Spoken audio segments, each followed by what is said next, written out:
welcome to the Red Barrels podcast. It's episode 5. I know I've said this every time, but they really, really said it couldn't happen this time. So I swear to God. They genuinely said it couldn't happen because we've been away for like a month. It's been a whole month, but we're back. Sorry about that. All sorts of, as I said, the deep state organized against us. And but we did it. We defeated them, and they can't stop us on the airwaves. It's like that bit in the towards the end of the film Hackers in the 90s, if you remember that. It's basically the same. But no, we're going to get on with it. We're going to start talking about stuff. But I know you're excited to know it's not just me here. We also have Sofie. Say hello. Hello. Hi, I'm Sofie. I was ill, which was the CIA takedown of the podcast. That's what they poisoned me. Is that what I think actually happened? Yeah. I mean, you weren't too ill to have a conversation with Andrew Feinstein on your That's Twitch what stream. made me ill.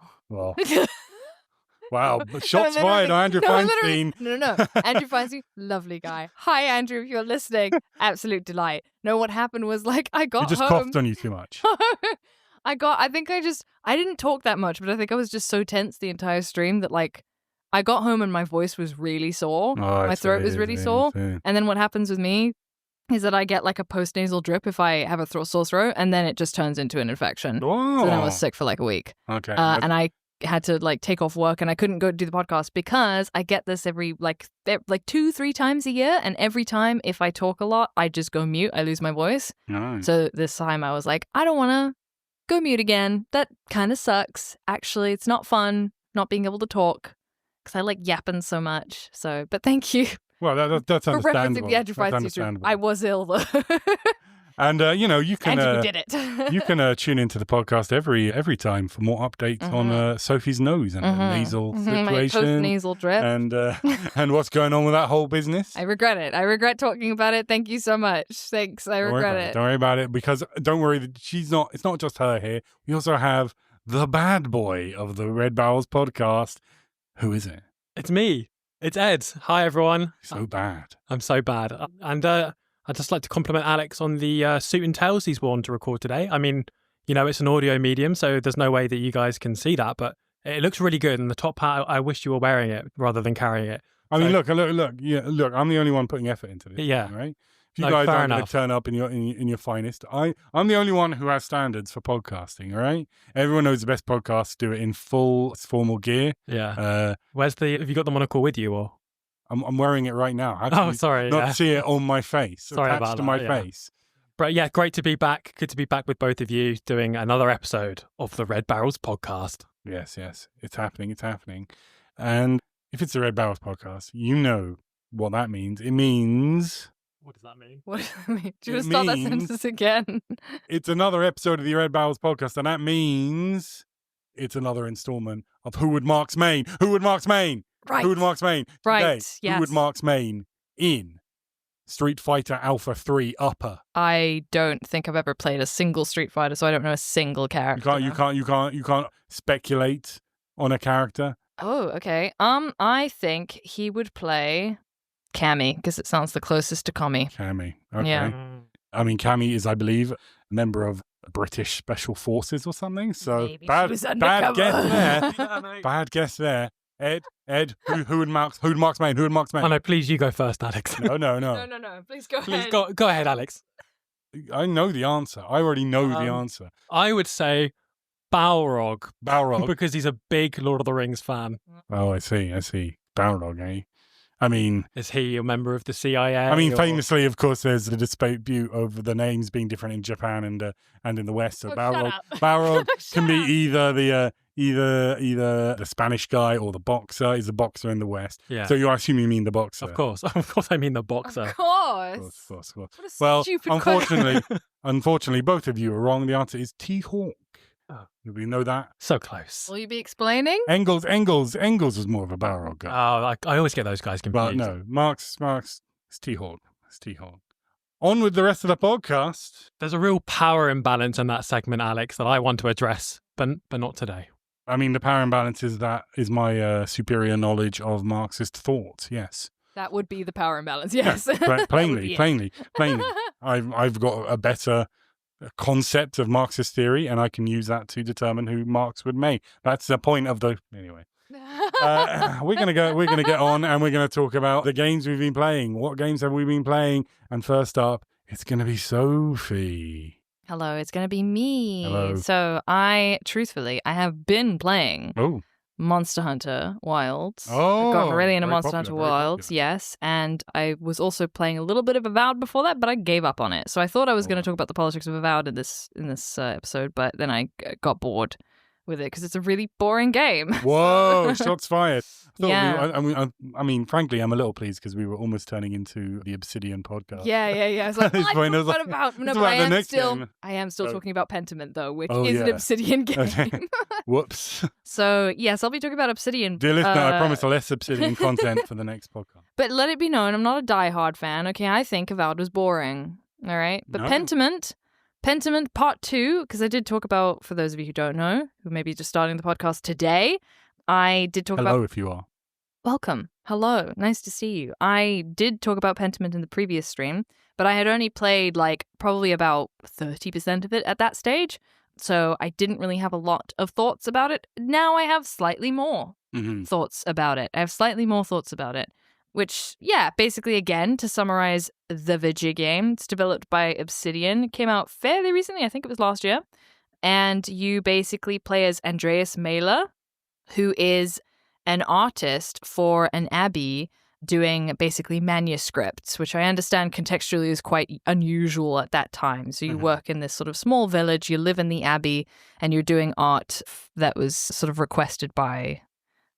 I don't know, folks doing manuscripts and the like. I did a better summary in the last podcast. So, listen back to that one for a good summary of the game. Actually, I'm going to gatekeep the summary. No, I'm joking. Anyway, only true fans know what's only really true fans get to know what the plot of Pentiment is.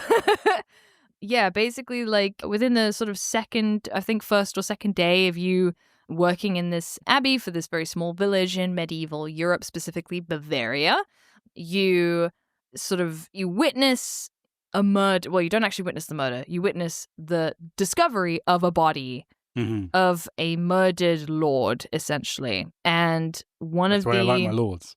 Murdered. Yeah. Especially my landlord. I'm sorry, James. Please don't take that personally if you're listening. Anyway... Yeah, so basically you discover the body of a murdered lord who you were talking to about, who was basically bringing this book to the abbey called Historia Tassiae, which is the history of Tassing, which is the village sort of town that you're in, is Tassing. And he's bringing it to the abbey to sort of give to the collection of books, to their library. And then next day he's discovered murdered. The murder is pinned on one of the brothers, Brother Piero, at the abbey, and it's your job. Basically, he's this old innocent man that you get on quite well with, and it's your job to basically try and... You're kind of there being like, no, what the fuck? You can't just pin it on this old man. He probably didn't do it. And then the sort of leader of the abbey is like, well, then who did it? And I'm like, I don't know. And he's like, okay, well, you have 3 days or however many days it is to find out who it was and point a finger at somebody else, basically. So then you go around town and investigate the town to see who might have had a motive for murdering this lord. You go around, do these interviews, and there is sort of a persuasion system based on how you've responded to characters in the past. It's not like a little mini game, though. It just really depends on how you've talked to those characters in the past. So, if you encourage someone to follow their dreams of becoming a painter, they might be slightly more well-positioned towards you compared to someone who you're like, I think your religion is stupid. Then they're probably not going to like you very much and not find you very convincing. It kind of feels like I don't think I pointed a finger at the right person. I don't know if it's possible to. I feel like you're always going to be in a bit of a bad spot. Either you've been put in this awkward spot of doing detective work when that's 100% not what you're there to do or good at. And this happens to you twice. This happens to you twice where you end up in a bit of an awkward situation where a murder happens and people are like, well, you solved the last one. How about you solve this one? You're like, I didn't solve it. I kind of just pointed my finger at someone and said they probably did it, I guess. Yeah. And for me, it was very much a process of kind of choosing who I had the least sympathy for of all the people that I inquired and maybe had a motive, but none of the people I sort of investigated, I thought actually did the murder.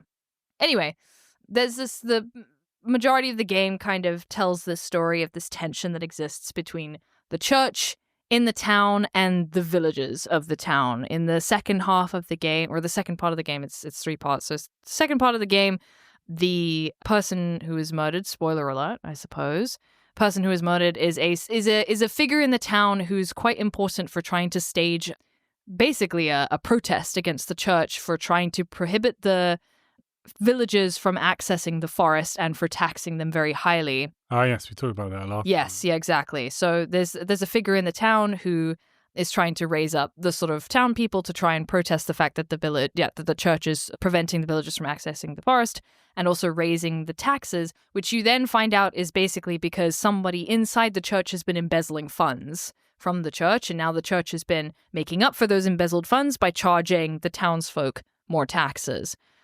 And you find that this sort of figure in the town has been murdered.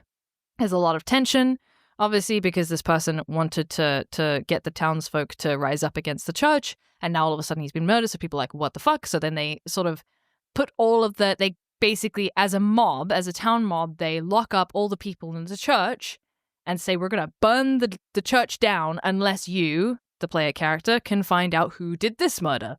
So you just keep getting put in this really awkward position. Yeah, so then just excellent game. I really, really enjoyed it. The storytelling was just really well done. It's all done in this sort of like medieval art style, beautiful. Yes. It's just lovely looking. Beautiful game, absolutely beautiful game.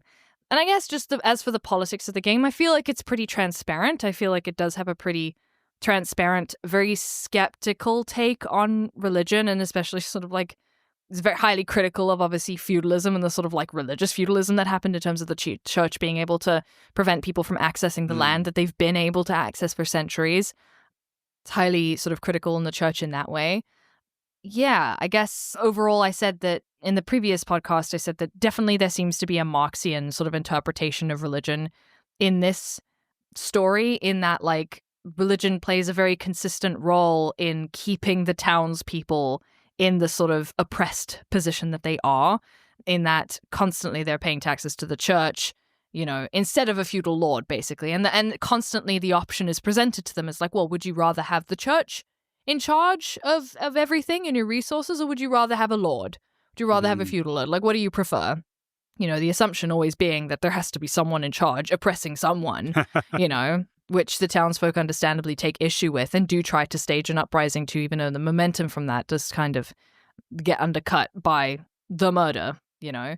But that also, the murder of the person trying to arrange that uprising does radicalize a lot of the townsfolk even more, that's kind of how these things go, to be honest, you know. He did just get martyred, essentially. So, yeah, I think it has interesting things to say in terms of that really frustrating argument where it's just like, well, you know, if it's not the church, don't you prefer the church to some other, you know, less kind lord? And it's like, well, they suck also. They all suck. Like, why do I have to choose between a rock and a hard place, you know? Yeah, so I guess getting into spoiler territory. Yeah, so just to be clear, if you've been listening to this and it sounds cool and you want to play it and you don't want it spoiled, you can check out the show notes for the podcast. I will put down on there the time code for when the spoilers end, and you can join us back here. But spoiling is now in session. Spoiler territory ahead. Spoiled. Okay, so I'll try to keep this in vague as possible. But basically, you find out that someone's been engineering these murders over the years. Someone has been instrumental in organizing these murders over the years, and it's the same person who's responsible for it. And you find out that the sort of motivation for that person, I won't reveal who the person is. Okay. But you find out that the motivation for that person is basically preserving the Christian mythology of the village that the people live in. So over time, you're sort of slowly discovering that the village was built on top of Roman ruins, which were built on top of pagan societies. And the church has been teaching that basically it was settled by Christians and built up by Christians. But more and more, the more you sort of learn about the history of the town, it seems like that's not the case, that the Christians came later. A town existed and a culture existed and a people existed in the town long before Christianity did, as far as I understand it, because I find a lot of this history stuff a little bit difficult for me to keep straight. So as far as I understand it, that's kind of what's going on. And basically, the person who's been orchestrating these murders has been doing so because he is afraid of you uncovering people throughout the story who have been murdered are these people who are getting closer to the truth of the real history of the town. The first person that is murdered carries a copy of this book called Historia Tassiae, which is a translated, history of the town of Tassing, which basically talks about the fact it's pagan roots and then it's Roman roots and then the Christian roots on top, basically. So basically you find out that the person who's done these killings has basically been doing it for the sake of protecting the Christian mythology of the origins of the town. Basically saying, he wanted to conceal the true origins of the village for fear that the village's residents would question their faith in the church. And his attempts to stop people from learning the truth of the village result in 3 innocent deaths over the years that you've been playing as a character in the village. Yeah, I think the game has something quite powerful to say about, religion being the opiate of the people, in terms of saying that while the villagers believe that their village, that their lifestyle was founded and maybe thanks to Christianity, they do not question the place of the church in terms of claiming ownership over the land and the position as the power the church occupies, because obviously the villagers think, well, we live here because the church founded the land. So, of course, they have the ownership over the land. But it's actually was owned by the people way back when, like literal pagans, So there's this constant sort of like, there's old people in the town where you get these sort of, again, it's a really nice way to also emphasize the sort of verbal nature of history as well, where you're tasked with interviewing people around the town. And there's a couple of very old members of the village who say, like, well, lots of people don't want to talk about the fact that we have a pagan history. Like, I do a pagan ritual every year to celebrate the pagan history of the town, but now those have been banned. We're not allowed to do that anymore. So this sort of slow erasure of the pagan history of the town, and also the important role that the workers played in building that town, of toiling the land and turning it into a viable sort of village. Some of the villagers you learn who work the fields have every single year discover old tools in the fields when they sort of toil the land, which just kind of, again, emphasizes the sort of worker originated history of the town, which the church, when you're tasked with retelling the story of the village at the end of the sort of last section of the game, you have the opportunity to create a mural to retell the history of the village, and you're basically heavily discouraged through notes and also these murders from talking about the fact that, the village was actually essentially worked on by workers and pagans, not actually built up by Christians. Sort of the decision to conceal the pagan history of the land feels like a very deliberate attempt to erase the value and contributions of the real labor that built the foundations of the village. And I also think that it has an interesting perspective on religion. Like, I would say, in a weird kind of optimistic twist on religion. Like, I don't think it's entirely anti-religion, and I discourage people from obviously being like anti-religion. I went through like an edgy atheist phase when I was a teenager, and I'm very glad that I've graduated from it. That, like, basically you can play as a religious character. You can role play as a religious character. And then one of the arguments that you can make, well, even if you're not a religious character, is you can say, like, look, I don't think that people necessarily will question their faith just because they found out that the town is not built on this Christian foundation. Like, faith is a powerful thing. And the whole point of faith is to believe regardless of evidence, to be honest. This is why you have scientists who can make scientific discoveries even though they are actually religious.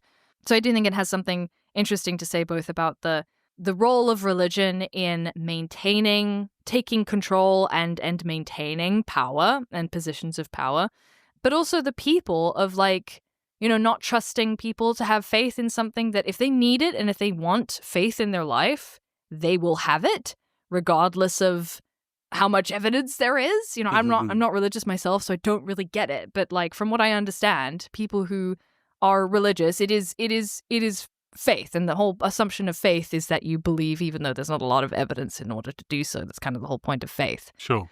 Yeah. So generally, loved the game, loved it so much. I thought it had really sophisticated things to say about the sort of Marxian quote of religion. It felt very much like when you read the quote in full, some people think that when Marx is saying religion is the opiate of the people, that he's saying, like, religion is stupid and we should get rid of it, which, like, again, I would disagree. I think probably he's more saying in a society where we are equal and we don't need to explain away power structures and hierarchies. It's probably a lot easier to live in a world where we don't have hierarchies and power structures without religion, but we've relied on, and people who have power have relied on religion for a long time to maintain those systems of power by saying, kings are chosen by God, feudal lords are blessed by God. Even nowadays, people who are really successful at capitalism are just lucky chosen few by God, right? They prayed really hard or something, Prosperity gospel. Exactly, prosperity gospel. So I think Marx is more saying that, yes, in an equal society, we probably wouldn't need religion as much as some people do need it now to explain the state of the world. Yeah, and I think it sort of says that, people will always believe in religion if that's something they need in their lives, or if that's something that they feel like improves in their lives. And, using religion to maintain oppression, to maintain and create oppression is, it's an immoral, obviously, use of religion. It's a very, cynical way to use religion, I think. And yeah, I love the message of the game. I love the way it plays out. The characters are fantastic. Made me cry, honestly. It's just really good. It was just really excellent storytelling. I highly recommend it. More than anything, again, like I said before in the previous one, it's very good at humanizing people from history. I think, again, it's very easy to look at history and say, people did those things because they were stupid, because we just assume people in the past were just kind of more dumb than us. They didn't have the same thoughts and inner lives and motivations and people to take care of and problems. We assume they had such vastly different problems that they just couldn't possibly comprehend what we deal with. And it's no, that's probably not true. They also had to deal with the same things we did. It's just very good at humanizing people from that time of history. And I also think just humanizing, again, people that you might not necessarily agree with or understand the inner lives of. I just think it was really good at that and humanizing history. And yeah, just loved it. Anyway, that's my big diatribe, my Pentiment Part 2 sort of summary. Well, no, that sounds really, really interesting. Yeah, I've been meaning to properly play that for a long time. Highly recommend it. With a glass of wine. It's like reading a good novel. Wow, I'm going to feel so sophisticated. Yeah. Yeah, I'll go from that playing Fortnite. Yeah, exactly. Just interchange between them. Just go play Fortnite with big light on and overstimulating. Do you know if Fortnite's going to have a crossover with Pentiment? Oh, fantastic! Is Can't the wait guy for them from to that going to humanize the Fortnite characters? Does Fortnite have characters? Yeah, it's got all the characters. It's got all characters. Okay, but it doesn't have any of its own characters, though, does it? It's got a pinata or something. That's not a character. That's an object. I think they characterize it. Okay. Look, I don't want. What I'm saying is, Fortnite right now. This is now the Fortnite podcast. We're going to get into that. I've never played Fortnite. Have you not? I think I played it. Never even started it up. I'm quite proud of that. I think I played it for about 10 minutes, and then I kind of. You're this is for children. And I couldn't be bothered. I think I got killed by someone else. I was like, no, I'm not into it. Just doesn't have the same, I don't know, adult appeal as Apex. I don't know. I don't know. That's I sunk a lot of time into Apex, even though I never enjoyed it ever once. I played Apex once, and I got a victory royale. Wow. And then I never played it. I didn't even need to play. I was carried by my teammates, to be clear. Wow. But I was just like, wow. That's an achievement. I would also stop playing Apex if I had just gotten my first ever. I'm like, okay, cool. I guess I'm good at the game. Anyway, we should probably talk about Pentiment. Yes, Pentiment. Yeah, sorry, yes. Thoughts? Yeah. Feelings? Ed, you look like you're pensive. You got things to say, leaning forward. Oh, sorry, I was thinking about Fortnite. I was thinking it's very rare that I find myself in a room where I'm the one who's played the most Fortnite. Oh, wow. I probably played 4 or 5 hours of it in total. Oh, wow. So I guess compared to you guys, I'm a real vet. And also with the Apex story that you had, I had the exact same thing with Rocket League. Oh, really? I played my first game of Rocket League. I won through sheer luck. And I was like, great, I'm not going to play that again. Well, 100% win rate. But I have played it again eventually. But there was a good 5-year gap there where I did not play any Rocket League to maintain that streak. That's an incredible streak. That's really funny. Yeah, Pentiment sounds really good. I have read some more stuff about it since you talked about it last time, and it's definitely shooting its way up my to-play list. So you've persuaded me to play it with or without the red wine. I might stick with my double XL monster or whatever people normally drink. Yeah, that's the true gamer juice. Yeah, exactly. That's the bad boy juice. A Mountain Dew, might get my grubby mitts covered in Doritos, and... all that kind of vibe. Yeah. That's how I normally read a book. So Doritos. No, I return it to the library and it looks like it's got a fake tan because of the orange dust coating the whole worst thing. kind of person. True gamer Folding reading. down the corners. God, I hate you. No, Pentiment. It sounds really interesting. I find the idea of kind of Christianity as in the medieval time and basically.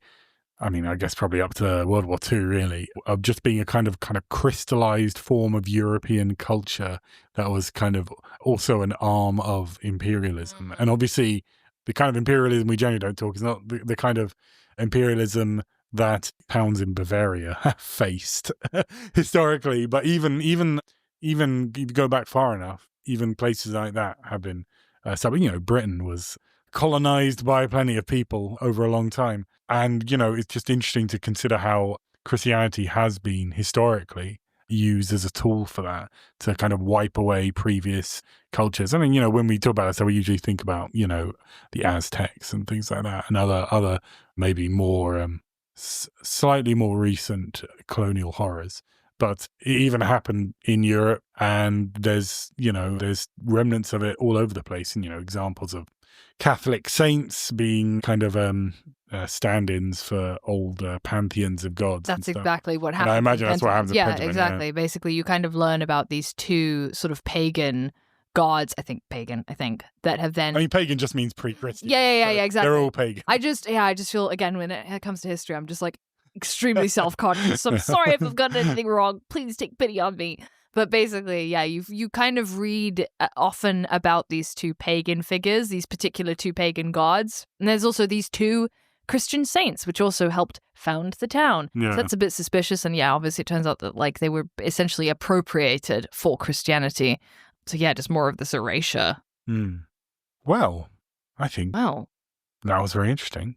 Thanks. And I'm going to try and play Pentiment. Gotta play it. I think if your main takeaway, even if we don't have a long conversation about, religion and its role in imperialism, which I think is fine, just play the game. It's really good. Yeah. It's really, really good. I think maybe I said this last time, but I started Pentiment and I played the first, few hours and I got to the murder, I remember. I saw that. But then some other big game came out and I guess I just dropped it to play the big game. And then I went back to it. But at that point, I'd just forgotten everything. But I remembered enough that I didn't want to start it from the beginning. So basically, I now began a period of waiting a number of years so that I could completely forget it. So I could then start from the beginning. I've done that before. Yeah. I've got games like that. So hopefully, I think it's been a little while now. I could probably, although you've unfortunately reminded me of some of it. Sofie. Sorry. But I'm sure I can put up with it. Sake, Sofie. Sorry. Ruined it. Sorry, we didn't say it was a spoiler-free podcast. I'm so sorry. That's true. But let's just say spoilers. Your fault, listener. Hey, they'll have. I think we've got past the point of spoilers. Let's say spoilers are over now. Boom. Yeah. And this is where the show notes. So just skip my entire section, honestly. Welcome back, listeners who skipped Sofie's segment. Yeah. She said some awful things in there. Unbelievable. Especially about you, listener. I really don't like you. She really went in on you. Only took 5 episodes and the cancellations began. Okay. We're going to move on. And I'm going to talk about my game now. And that game is Like a Dragon, Infinite Wealth. Oh. Is this a spoiler-free summary, Alex? Largely, yes. I will talk a little about what happens at the end of this game, but in vague terms, and maybe about what doesn't happen, and I'm disappointed by that. But I'll talk a bit more generally about Yakuza. So, if you're unaware, this is, I believe, technically the 8th in the series. Is that why everyone's been playing Yakuza games recently? No, that's because a new game just came out. Oh, because everyone on Twitch has just been playing Yakuza games. Taking a leaf from Ed's book, I am playing the previous game as the now topical big game has just come out. I mean, the previous game in the series is a step up from what I normally do. This is maybe the first one that came out in 1998, or sometimes the second one that also came out in 1998. No, the Infinite Wealth came out a couple of years ago. Retro correspondent. Yeah. We love you for actually, that. Was it last year? I think it was actually last year. So I'm only 1 year out. Ed kind of put his hands up and gave a kind of like that. That was such a flattering impression. Thank you, Alex. You're welcome. You're welcome. But anyway, Like a Dragon. So this is the most recent in what's called the Yakuza series. It's a bit, the history of this is a little complicated. The first Yakuza game came out in, I believe, around 2004 or so for the PlayStation 2. Though in Japan, it's called Ryo Gagaguta, which means literally like a dragon. And that was the name scheme they carried on up until Yakuza. The final one was Yakuza 6. And then they brought out, after that, Yakuza 7, which is, in Japan, it's just called Like a Dragon 7. But here they called it Yakuza, Like a Dragon. And now Like a Dragon. My God, that sounds terrifying. No, colon punctuation. And from now on, it's going to be called the Like a Dragon series to unify it across the territories. Are they starting with like a Dragon 8? Or is it going to be called a Dragon? They don't have numbers anymore. Okay. Infinite Wealth has a little infinity sign, which is an 8 on its side, but it is the 8th one, so that's sort of a little bit of a reference to the fact the number. Okay. But they're ditching the number, at least in the West. I think in Japan it is still called Like a Dragon 8. So they're going to have different names in the West versus in the East then. Well, they had previously, but now they won't. They just won't have a number. Okay. Like Final Fantasy used to do back in the day. Well, Final Fantasy still have numbers. They all No, but I mean they used to have different numbers, didn't they? Between the West there were and the a few. East. There were a few. Final Fantasy 2 and 3 in the yeah. Well, 4 and 6 in Japan. Yeah. A little bit like that. Okay. Yeah. Well, we'll talk about that when we get through Ed's Numbers? when we get through Ed's Final Fantasy mega playthrough. But Like a Dragon, originally, these games starred a character called Kazuma Kiryu, who's this very stoic guy. But then in 7, to kind of coincide with this name change, so it kind of works because it's sort of rebooted the series, they had a new protagonist called Ichiban Kasuga. And he's like the opposite of Kiryu. He's like super... Name Ichiban? Ichiban, yes, number 1. Okay, I was about to say, Ichiban? Yes, it's on purpose, isn't it? They make a big deal out of it. Sofie lived in Japan for a while, which is a fact she doesn't mention very often. I do speak Japanese, which is also a fact I don't mention very often. But anyway, and from 7, they completely changed the games themselves. Now, previously there were these brawlers, real-time brawlers, you got in fights all the time. And from 7 on, they became turn-based RPGs.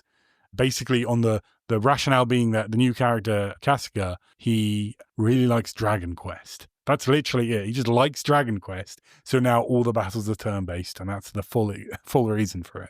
But anyway, this is an interesting series. So to give you a brief overview of the plot of these games, the first 6 games you play is Kiryu. He, in the original first game in Yakuza 1, he kind of inadvertently adopts a little girl who's involved in the Yakuza battles by accident.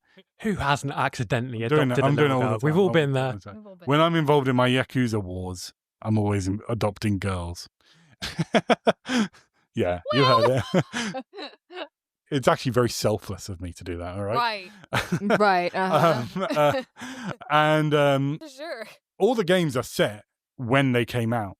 And the first game was like 20 years ago. So she's now like 25 in the games. And Hiryu is ostensibly 55, though he does not look like he's 55. I wish I looked as good as that when I'm 55. I will say that this new game that's coming out stars a different character called Majima, who was also in the first game and is also in Yakuza 0, which was a prequel that was set in the 80s, specifically in 1988, which is when he was 25, which means he's like 62 now. And that game does not look like it stars a 62-year-old man. Let's put that mildly. He's doing fucking backflips and shit. I mean, you don't know the Japanese, they stay fit. They do. They stay fit. They do. But anyway, so the first 6 games are about Kiryu and to a certain degree Haruka, the little girl who grows up over them. Then at the end of the 6th game, Kiryu, quote unquote, dies, although the game makes clear he has, in fact, faked his death for various reasons. So then the next game stars Kasuga and Kiryu's nowhere to be seen until about 3/4 of the way through, and like Kiryu suddenly appears. Oh, he's there. And then in between 7 and 8, there was a side game called Like a Dragon Gaiden, The Man Who Erased His Name, which explores what Kiryu was up to. And then 8 is ostensibly Kiryu's final game, because he is, at the beginning of the game, it is revealed he is diagnosed with terminal cancer and he's going to be dead. Ooh. My condolences. And apparently they don't stay fit. Never mind. 8 basically kind of goes back and forth between Kiryu and Ichiban, and that's kind of the overall structure of it. But what's really interesting about this is that I don't think I've played a game that has been running as a single story with the same characters for 20 years. It's kind of incredible. Like, they have so much, because like basically at some point in the game, Kiryu goes back, because the most of it's set in Hawaii, but Kiryu goes back to Japan, and then you have like the game is basically now 50% you in Japan with Kiryu, just reliving his memories. That's like all the side quests there are things to do with things that happened in previous games. You can go to little spots and have a bit where he reminisces about a thing that happens. When you go back to Kamurocho, which is the fake version of Kabukicho, which is the red light district in Tokyo, basically, it's a recreation of it. When I visited Japan last year, and one of the main reasons was to go to the real life Kabukicho and see that all the roads are the same layout and stuff. It was very fun. Nerd. Yeah, it was. I was like, I've gone to the red light district and I'm here to reminisce about a video game. Which is a video game about reminiscing about the red light district. Yes, actually, yes. It is now. Wow, man, my life has taken a weird recursive turn. You should make a video game about your trip. God, I should do. Reminiscing about your trip. And then I can talk about it on a podcast and something. Whoa. But anyway, you do that, and when you go there, all the battles you fight have the battle music from the original Yakuza 1 on the PlayStation 2. How does that go, Alex? I mean, do you want me to? No, I'm not going to do that. Yes. Yes. Give it a hum, Alex. Come on, for the listeners at home. Come on. Kind of goes like that.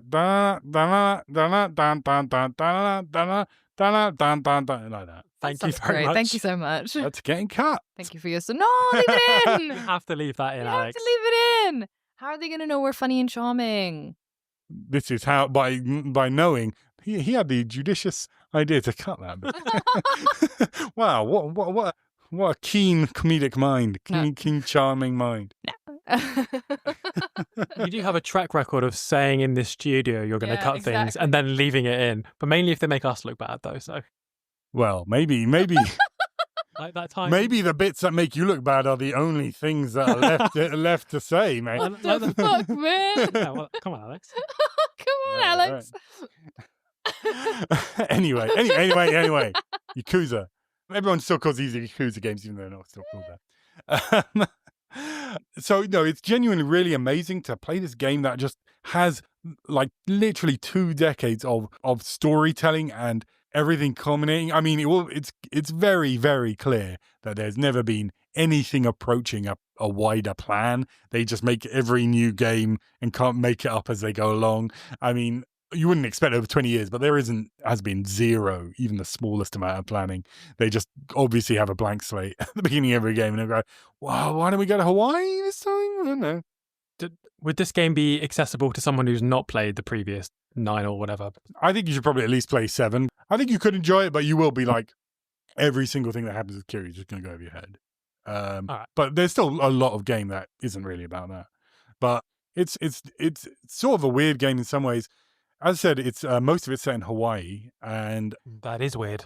Well, what is weird about it is that, the characters are Japanese. They've gone from Japan to Hawaii, and they almost entirely only meet other Japanese people there, and almost everyone speaks Japanese, including like fluent Japanese, including, random white children manning a lemonade stand, including Latino gang bosses famous for being fluent in Japanese, white cult leaders who have no particular connection to Japan. Well, I mean, Sofie's fluent in Japanese and she's a white cult leader. That's true.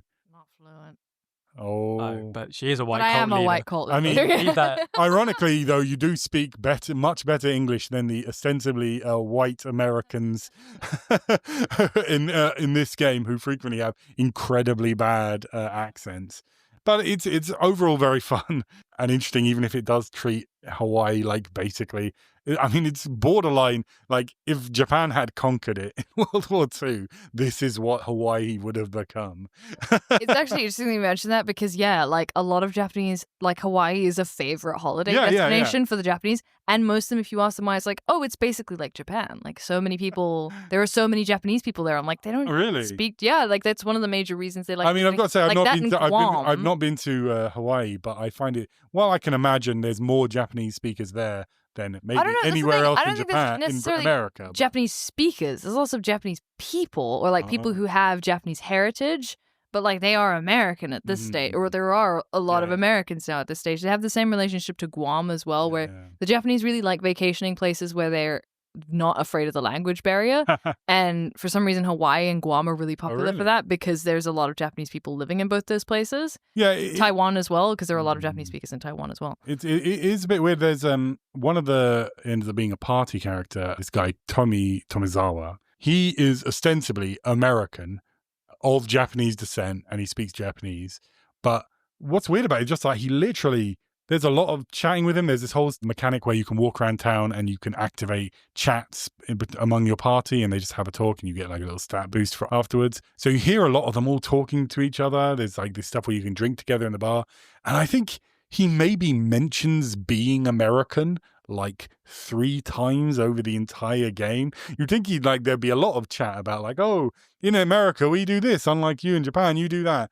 Or something, or just there being cultural differences, but they just basically you like forget he's not officially Japanese through most of the game. It's just a sort of a weird situation where they just kind of pretend, because it's just kind of narratively and mechanically even just easier for them to just pretend that Hawaii is pretty much just a bit of Japan. It's kind of weird. But one thing that is... Well, actually, first I'll talk about the overall arching plot, because my kind of big problem with this game, overall, it's fun. The battles are fun. It's all the characters are very charming. It's very much, I've heard it, I mean, not that I've watched many J-dramas, but apparently these games are very J-dramas, and that you can kind of feel that they feel like a TV drama in many ways, just the way they're put together. But the kind of the problem I have with it is the Kiryu stuff, because it's, as I say, this culmination of 20 years. The big thing that I have been waiting for over all these years is a real kind of emotional catharsis between Kiryu, this ultra stoic dude, and his surrogate daughter. So in Yakuza 6, which was at the time billed as like the end of Kiryu's story, this is going to be the last Kiryu game. So you assumed he was probably going to die at the end, even though it turned out he faked it. The whole thing is that he, at the beginning of the game, for kind of no reason, he just decides to go to prison for like 4 years because he feels he has to atone for his crimes or something. Like, he spent the previous game hiding so that Haruka could have a career as an idol, which is this whole part of the game. She wants to be an idol singer. But at the end of it, she announces on stage that she is the surrogate daughter of the famous Yakuza Kiryu Kazuma, and she quits the idol business. But then he says, oh, well, this shame will follow my family forever if I don't go to prison. So he goes to prison for 5 years, missing like him. And he also runs an orphanage. And so he's got all these other kids as well. He misses all their like 5 years of their lives, of their childhoods. He comes back. He finds out that, unbeknownst to him, Haruka, his quote-unquote daughter, had disappeared almost immediately after he'd gone into prison. And so he immediately starts tracking her down. He finds out that having last seen her at the age of about 16, she's now had a child, mysteriously, and got hit by a car and is in a coma. So in 6, you have to go. You have to go to this small town in Hiroshima where she apparently went to, and you have to find out what happened and who the father is and all this. And you do all that, and eventually, towards the end of the game, Haruka wakes up, and they finally see each other again. But there's no, like, they don't hug, and they don't like, oh, I love you, Uncle Kaz, and he's like, oh, there's emotional catharsis. It doesn't happen. At the end of the game, again, for sort of no reason, he declares that he's going to fake his death. There's some... Fool me once, shame on you. there's complicated Yakuza Guy needs to go to therapy. Yakuza war reasons for it, but like even in the game they say, "Oh, you don't really have to do this," and he says, "No, I must." So he fakes his death. That was a good performance. That was very good. Yeah. I mean, he says it in Japanese, but it's that kind of it's that kind of intonation, I guess. And Haruka is not allowed to know. Haruka and the rest of the kids, they're not allowed to know. They're not allowed to know that he's actually alive. Again, for no real reason. Nothing really would happen except that Kiryu's now working with this shadowy government organization. At some point, I should say, as an aside, these games kind of start to resemble the Fast and Furious movies quite a lot, because those are movies that start off as just being about relatively normal people who like steal DVD VCR combos in the first movie, and by the final movie, whichever one it is, they're basically superheroes. They've literally gone to space. They've fought dragons or something. I mean, like nothing could happen in those movies that's too outlandish, and that's kind of how these Yakuza games have gone. In the first game, he's just a kind of a pretty tough Yakuza guy.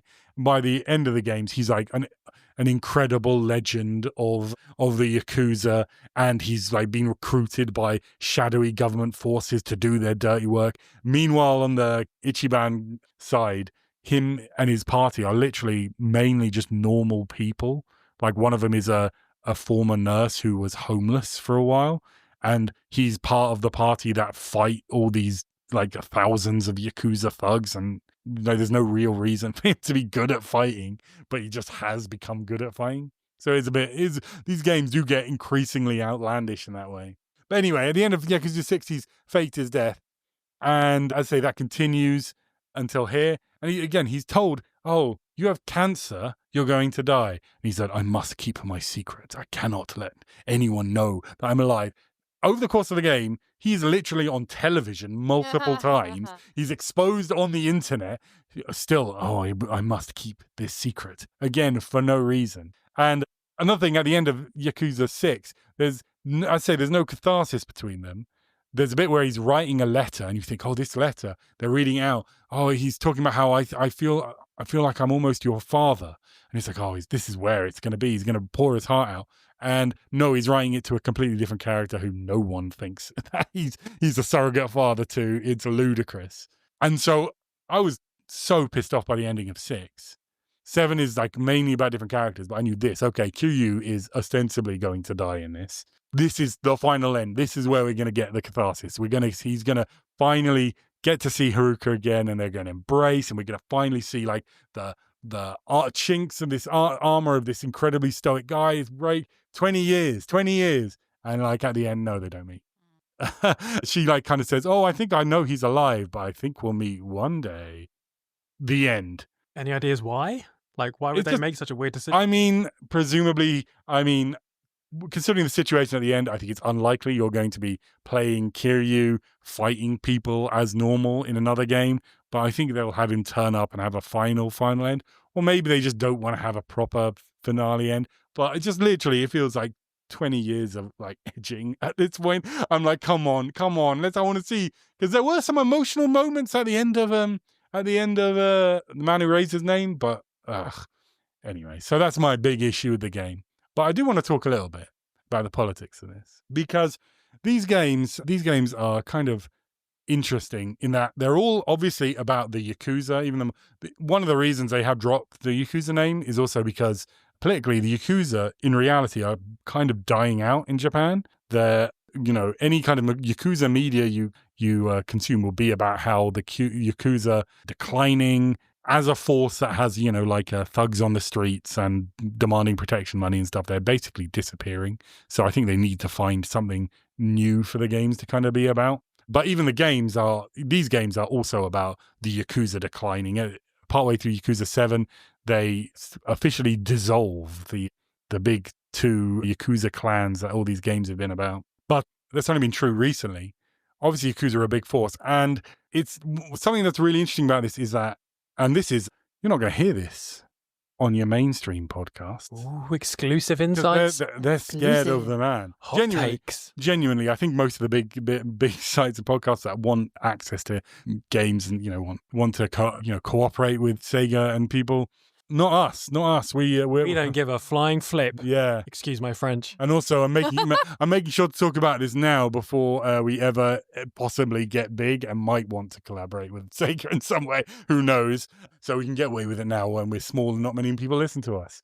But basically, Sega have connections to the real Yakuza. It would seem, it has been reported.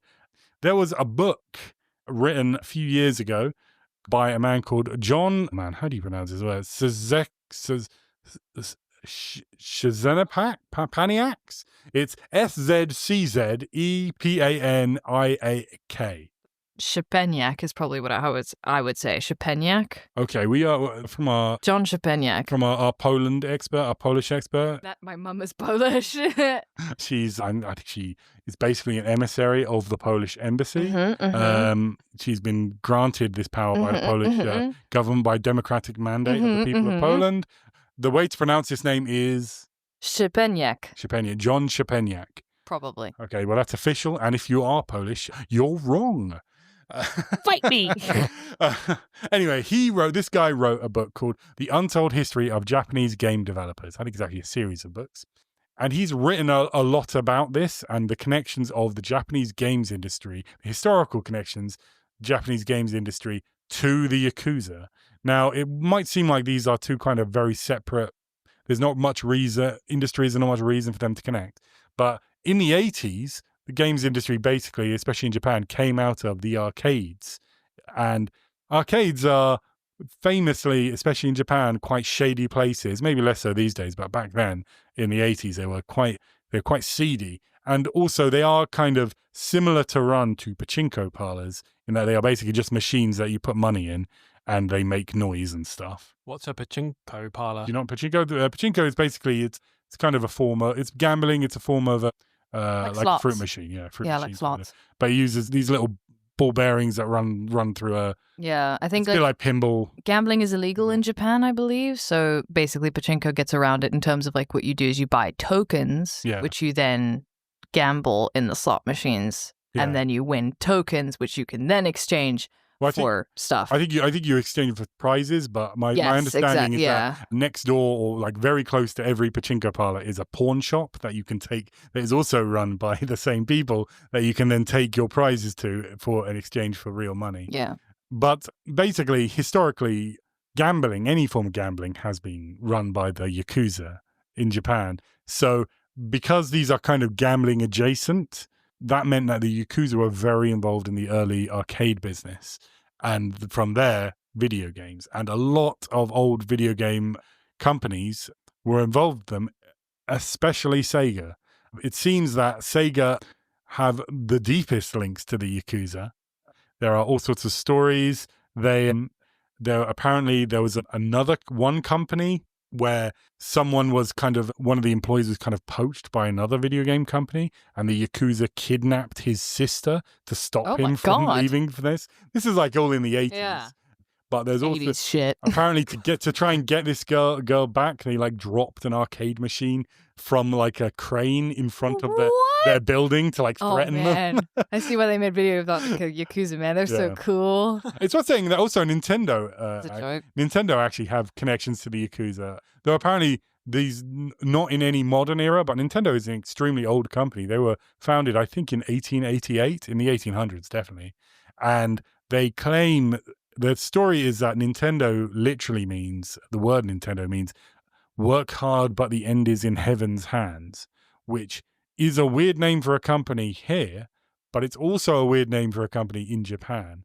And the theory is that the real name is I think Joe just means company, basically.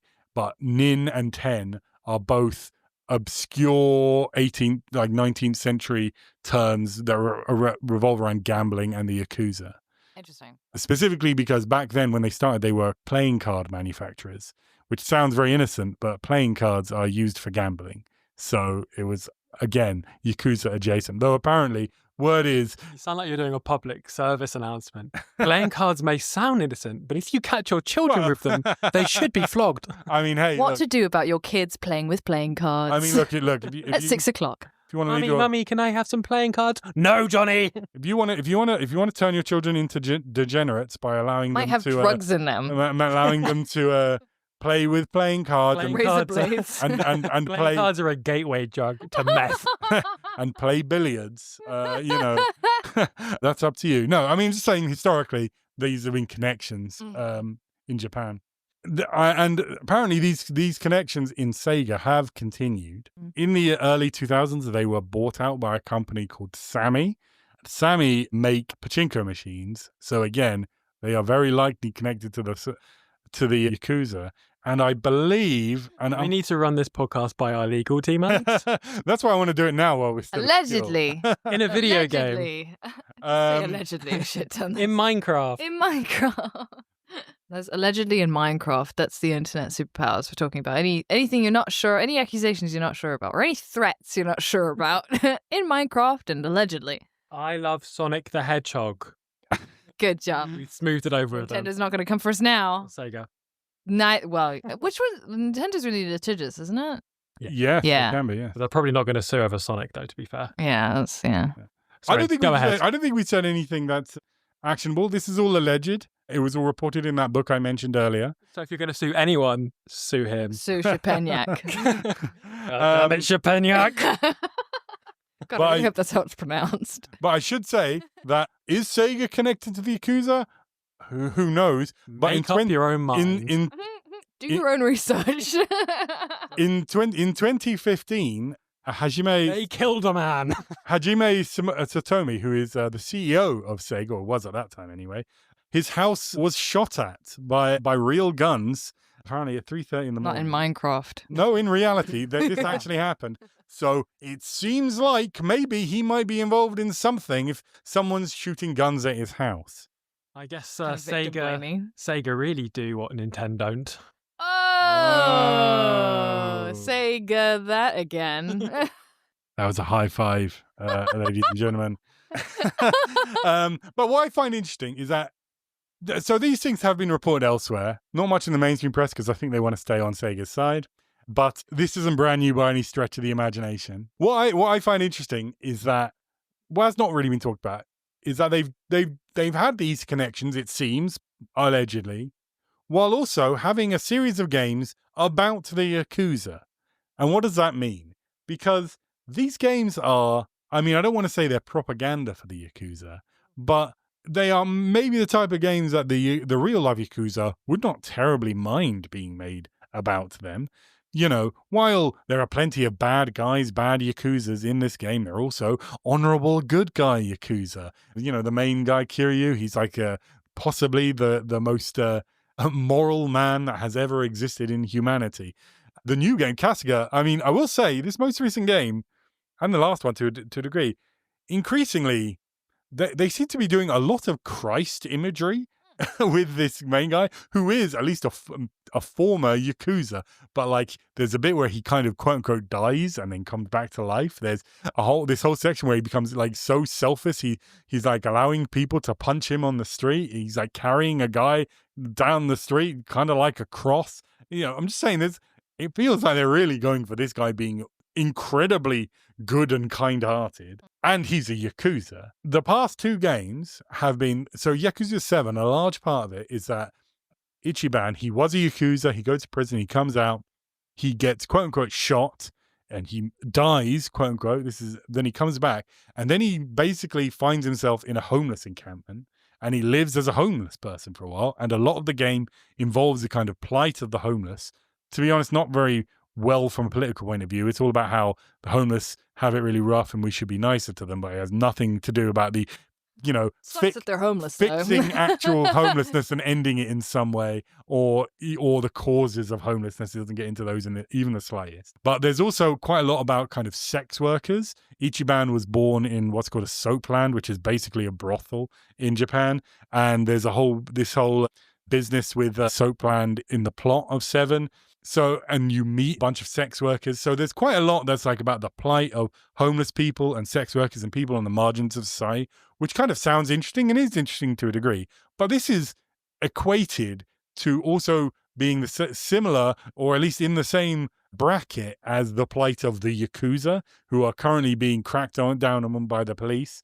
And again, I don't want to be pro-police. Look, I know I said we shouldn't literally kill all the police last time. No genociding the police. No genociding the police, but, full ACAB. But, that doesn't mean the Yakuza, organized crime, are good. And while I think there are legitimate issues about like bringing them into society and treating them well, these games kind of go out of the way to be like, wow, if you want to crack down on the Yakuza, I mean, that's basically the same. That means you're also cracking down on homeless people and sex workers. What kind of monster would want to do that? The most recent game politically is all about how they're dealing with all these ex-Yakuza around and how we should deal with them and be kind to them. And again, I'm not necessarily against that. But when you take into account the fact that Sega is allegedly themselves connected to the Yakuza, it kind of has a weird tinge to it. That's a bit like laundering, right? Yeah, a little bit. I will say at the very end of Yakuza, this most recent game, there is a little bit of discussion about the fact that, the Yakuza are kind of bad, that they did bad things, beat people up and kill people and do unambiguously bad things. They kind of dealt with it like a little bit, and I feel like there are probably thousands of hours of Yakuza games, so I'm sure I could be missing some of it in my memory, though I have played pretty much all of them. But it feels like that's like one of the only times they've ever done that. We were just talking before we started recording about cop shows and how cop shows can have bits in it where they sort of ostensibly criticize the police, but then have like the good policeman who's like sad about some of the bad things the police do. So even if you critique the Yakuza, you can do that in a way which overall advances a sympathetic position for the Yakuza. Brooklyn Nine-Nine I think maybe a bit more generously. I kind of wonder if it's just that, Sega, and perhaps this is not unconnected to their alleged Yakuza ties, has probably been one of the worst run major video game company. Maybe not for the employees or something. I've not really heard about that. But I just mean the kind of business decisions they made, the stuff they did back in the 90s with the Sega Saturn and the 32X, that eventually led to them quitting the console business entirely. And even since then, they have mishandled things very badly in many ways. But one of their bright lights has been the Yakuza games. They've always been very popular in Japan, and they managed with Yakuza 0 a few years ago, they managed to finally get a foothold in the West. And I wonder if that's literally just because it's a lot easier to ask for funding when like, oh, we want to make a game about a fantastical world of dragons and adventure. And they're like, whatever, I don't know. And they're like, oh, we want to make a game about the Yakuza, and how cool they are. And they're like, what? Like us? Oh, yeah, that sounds great. You can have loads of money for that. And as a result, those games have been good. I wonder if that happened. Maybe it's as simple as that. But it's just a weird undercurrent, these games have, especially that becomes really clear when you realize that, they may have Yakuza interests at home, So basically, if Sonic 06 had the Yakuza in it, exactly. Maybe it wouldn't be so shit. Maybe the Yakuza influenced the creation of Shadow the Hedgehog, who famously in his own game had an AK-47. He's a badass hedgehog. There's no getting around it. Yes, Sophie's making a face. It's true. Shadow the Hedgehog on the PlayStation 2, he's got an AK. Grand Theft Auto 3 really did a number on the games industry. He drives Everyone a motorbike. needs guns. Even though he runs super fast, he still goes with a motorbike. Yeah. A motorbike slower than probably a hedgehog? Well, not a real hedgehog, I guess. What? I haven't seen the hedgehogs I've seen. Superfly. Yeah.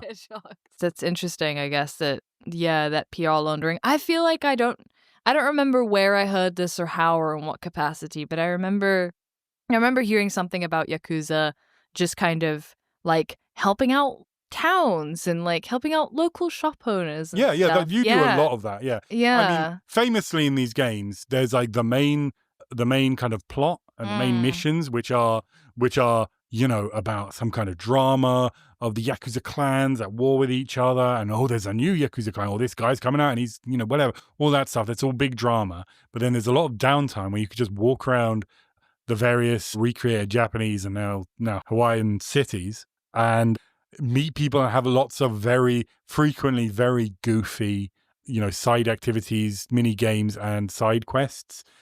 They love to have this incredibly, like, almost comically stoic and tough Kiryu, like, have him dress up like a baby for some reason in a side quest. There's a whole thing in 6 where he becomes a mascot character and has to do like mascot dances. There's always, almost all these games have these like 1 or 2 really big elaborate mini games that are so large they could almost be their own game. So in the most recent one, one is called Sujimon, which is a joke about Pokemon, where all the fights you have with like random thugs around, after the fights you can then have them join you, and then fantastic, and then you literally have Pokemon battles with them. And alongside that, there is another section that is literally Animal Crossing, where Ichiban goes around an island and has to build up an island and get people to come move to the island and stuff. And it's all extremely silly. They're always very silly, and they're very they're well aware that they're silly. They haven't done it by accident. Yeah, I was gonna say it's interesting because like I feel like a lot of Japanese RPGs in particular often have this kind of like balance between like super serious and goofy. Yeah, it's true. Yeah, like Final Fantasy does it. I'm like even Metal Gear Solid obviously has like really goofy comical moments. Like it's interesting that that's like a kind of a trademark, I feel like, of Japanese RPGs. I've never really thought about its potential for like laundering and like propagandizing, which like makes sense given Japan's like sort of weird revisionist sort of hype in politics, that kind of makes sense. I've never really thought about it. Yeah, I guess I probably didn't really know about the sort of alleged connections to Sega and Nintendo. So like that does make a lot of sense, because previously I would have been like, yeah, but why would you want to do PR for the Yakuza? But that kind of, that makes sense. I've learned a lot. Yeah. The Yakuza came out very, very little when I was actually in Japan. It came up very, very little. I don't think I ever discussed Yakuza even one time.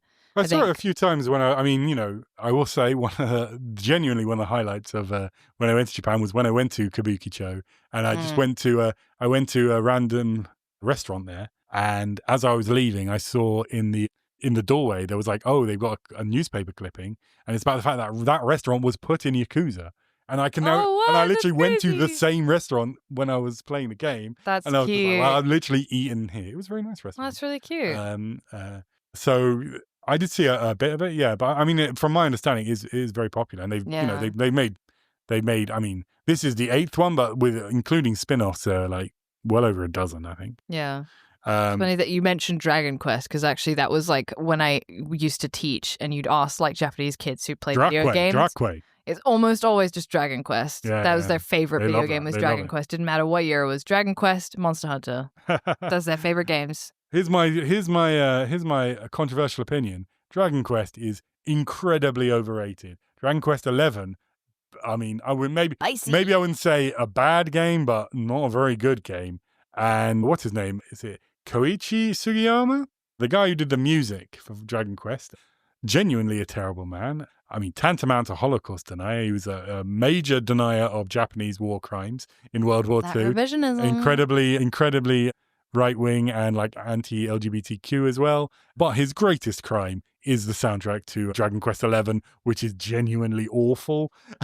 And now he's dead, which is the rest of those don't stand by the opinion that that's his worst crime. No, you don't know how bad that music is. It's terrible. I've never listened to it, to be fair.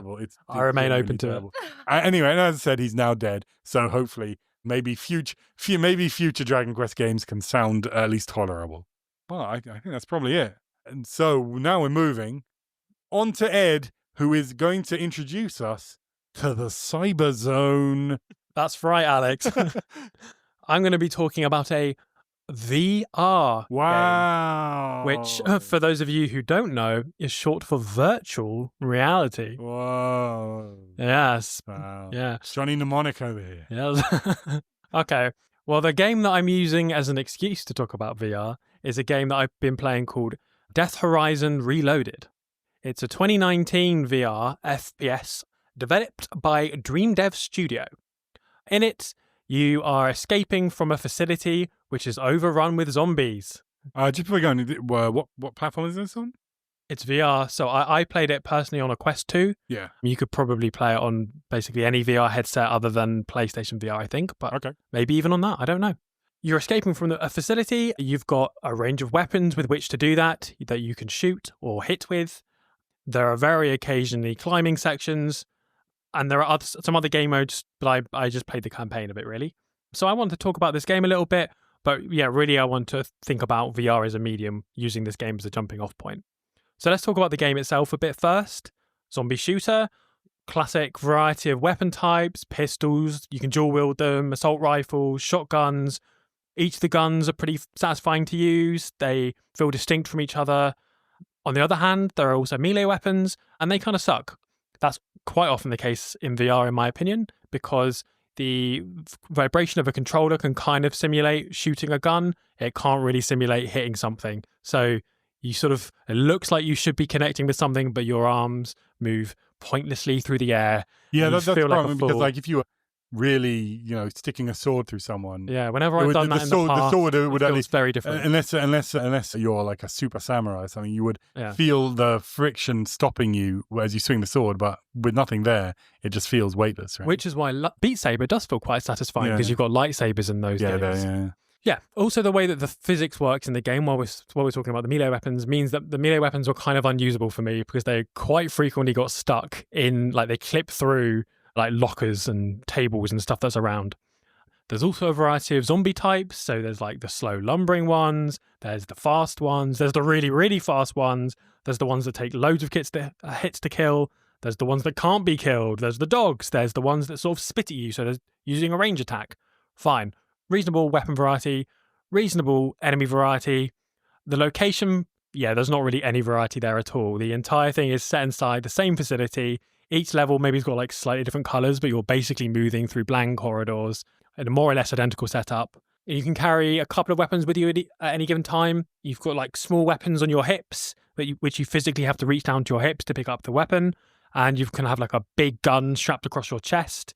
And you can have a melee weapon over your shoulder, which you physically have to, oh my God, you have to physically reach to grab any one of those weapons. You're not in VR now. Not in VR now. Not in VR now. It's horrifically real. Yeah, I mean, I think randomly hitting something that you don't intend to is a tribute to the medium of VR. Okay. That's verisimilitude, baby. Yeah. Okay. So it took me about 3 hours to beat the campaign. That took me multiple sittings because I'm still a little new to the VR medium overall. So I still get the dreaded VR sickness. Oh dear. It's not good. Right. So I have kind of mixed feelings about this game. As you may have gathered from everything that I've said so far, the game is on paper very generic. It's a reasonably competent version of a game that you have already played. You go through a series of similar corridors, shoot zombies of a few different types, using a few different types of weapons. If you were playing this game outside of VR, you would say that it was quite shit. Very generic. The sort of game that you'd play in a bowling alley in 2002. Yeah. But I don't think we can just discount the fact that it is in VR. Virtual reality does change how I appraise games like this. It makes me think about the potential of VR versus where we're at with it.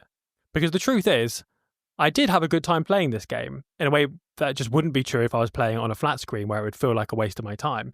The VR medium does allow you to feel like you're physically in a location in a way which is just way more engrossing than a traditional game. You feel like you're really firing a weapon. When those fast zombies or dogs run at you, my adrenaline genuinely spikes in a way that most games can't achieve. I had a point where I was reaching down, trying to shoot my gun at one of these dogs, and I didn't have any ammo left. And I genuinely shouted, fuck! Like, the reflex of it felt so real just for a second. And I desperately threw it away. It was a very intense experience that VR can offer, which sort of regular flat screen gaming can't. Which means that even these relatively generic games can be very engaging. Okay, but, there are other VR games. I'm not saying that this is a top-tier VR game. It absolutely isn't. And it's a relatively old game. Like I said, 2019 is, the VR medium's relatively new. But just 6 months after this game came out is when Half-Life Alyx was released. So like even for its time, it's not like, you know, we can be kinder on it because it's relatively old. You know, Beat Saber, which I just mentioned, came out in 2018, so it's older than that. And there's even Arizona Sunshine, which is kind of a popular arcade vibe zombie shooting game for VR. That came out in 2016. So, you know, even at the point when this was released, the same basic thing that it was doing had been done better in VR, let alone in every arcade machine for 30 years. But the reason why I think it being in VR is still worthy of bringing up and like does affect how I think about this game is that overall VR is still quite limited.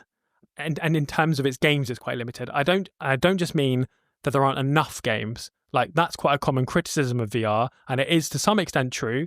Like you can very swiftly work your way through the maybe 20 or so like really big or really popular, good, like really good VR games. But for me, like 20 relatively big games or 20 like really fun games, like that's enough reason for me to buy a VR headset, to be honest. Like if I buy a games console and I ended up playing like 20 big games, like having a good time. If I bought a games console and played like 20 big games on it, and I would feel like I probably, you know, had my share of the fun with it.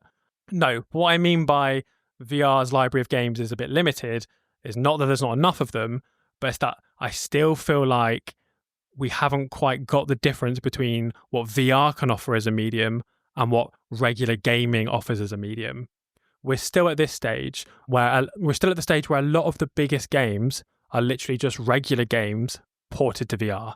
So Skyrim, Fallout 4, No Man's Sky, and yes, this trend has dropped out of fashion in the last few years, but it's been replaced by developers making games of a pre-existing series, but with a VR entry. And that kind of sounds better, but it's a bit like 20 years ago when developers were porting a game to the Wii or releasing a mobile version of the game or a DS version of the game. It's like it takes the aesthetics of a pre-existing series and then sort of uses the gimmicks of those pieces of hardware which don't just have normal console games on. I'm sure you know what I mean, like all the Wii games which had like weird motion control stuff that didn't really make much sense. We're still kind of at that era in the VR space, I would say. So even when you've got new versions of existing game series, it still feels like it's a refusal to see that VR is a slightly different medium to traditional gaming.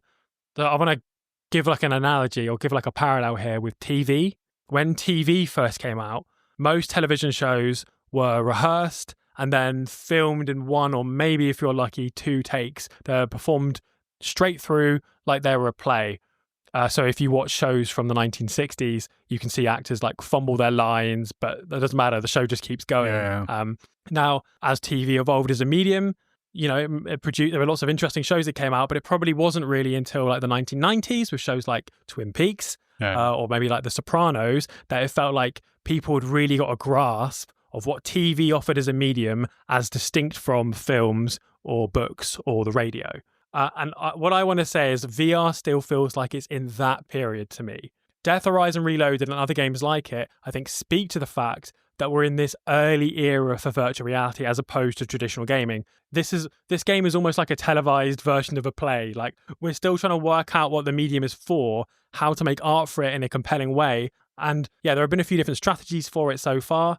But even something like Half-Life Alyx, which is, I think, the closest we've come to a big budget game trying to feel like a true VR experience rather than just a VR version of an existing game, it still feels like we're just living in this world where flat screen games are what we're trying to achieve, but in VR, rather than really leaning into what VR can offer as a medium, especially in terms of it being engrossing. So coming back to why this makes me reappraise Death Horizon Reloaded or makes me think a bit more positively about it, there's something to be said for art released in the infancy of its medium like this. Like, yeah, you still get access to the core like benefits of the medium. So TV, it lets you watch some of the greatest actors, directors, etc. of all time at home, giving you far greater access to these craftspeople and artists than if you needed to physically go to a theatre to watch them. So TV is far more accessible than theatre. Meanwhile, or films. Meanwhile, VR is a much more engaging medium than traditional gaming, and that you get totally enveloped into the experience. That means even games that are basically direct copies of generic existing traditional games are far more engaging than they would be if they weren't in VR. So yes, Death Horizon Reloaded it's quite mediocre, right, as a game. And as a VR experience, it feels very short of what it feels like the medium is capable of, and even what many other games have achieved. But I still have a certain respect for it because of where it is in the sort of history of the progression of VR games. It feels like games like this need to come along. That games like this need to exist in order for VR to get to where it feels like it could be. And you still have fun with it. You still have fun with it, even given these limitations, just by virtue of the thrill of being engrossed in a VR experience like this. There's a place for games like this at the stage of VR development that we're currently at. That's the case that I'm making for Death Horizon Reloaded. Yeah, it's kind of generic. It's not great, but like I have a respect for it in a way which I wouldn't have a respect if a developer put this out just on a flat screen console. It's basically a fairly competent attempt at doing by a dev team that seemed very enthusiastic. They've supported the game ever since, a lot of releases that make me feel positive about the future of VR, because I view this as part of a progression of where VR can be. And it feels like a worthy task for developers to try and get into VR. And if some of their earlier games are relatively generic versions of existing like classic games, then fair enough. Like I think it's good that people are trying to develop for VR. And yes, this doesn't scratch the surface of what VR is capable of, but I think it does help us get there in a very roundabout way. Of course, the difficulty is these games, none of these games are just works of art that can be appreciated, and you can't purely view them as part of like a development of an industry or a medium. It's also a commodity, right? It's something that you have to buy with your hard-earned money. My money's not hard-earned. No. Alex, of course, is the landlord, so his money is hard-earned by someone else. And then I just want to make it clear to our listeners that I am not a landlord. He's a regular lord. So is the game worth the £15 price tag? I mean, no. It's not worth the £15 price tag. The medium of VR only gets to survive in a market system if enough people buy VR games. And there are worse VR games to buy. If you've already bought all the big ones that are really definitely worth playing, you could do worse than spend £15 on this if you have £15 to spare. But this is not me recommending that you spend £15 on this game. Yeah. So that's how I view Death Horizon Reloaded. I view it as like a necessary evil, given where we are in the kind of progression of VR. I hope it portends good things to come. It's competent. I get a good vibe from the developers. And it makes me think that VR's best days are still ahead of it. And, you know, games like this, the sort of giants, or no, that's not right. It's like the opposite of standing on the shoulders of giants, right? They are the shoulders on which the giants will stand one day. That's how I do value standing this on game. the shoulders of dwarves. Exactly. Yeah. So goblins, maybe. So I hope I've made the case to you that I value this game. I can respect it in a way which I wouldn't if it was the same, but in flat screen, but I don't really recommend it. So yeah. That's what Death Horizon Reloaded had me thinking about. That's it. That's interesting. I have a bit of a history with VR. I bought PlayStation VR for the PS4 when that was around. And at that time, I was really excited by it. They came with a little demo disc that had these four or five little mini games on it. And one of it was called The London Heist, which was a sub Guy Ritchie. Basically, there's like about 4 scenes of it, and you're going on some hot heist in East London with some geezers, all that, and Alex's genuine accent slipped out there for a second. Yeah.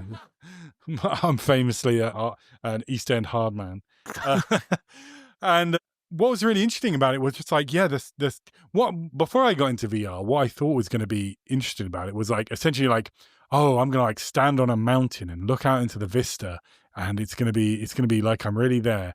And that never worked. I remember I got one of the games that came with it was Skyrim VR, and I got through the rather boring intro, and then I immediately went up some mountain to look out over it. And not only are the graphics pretty bad, because I mean it's already Skyrim, right?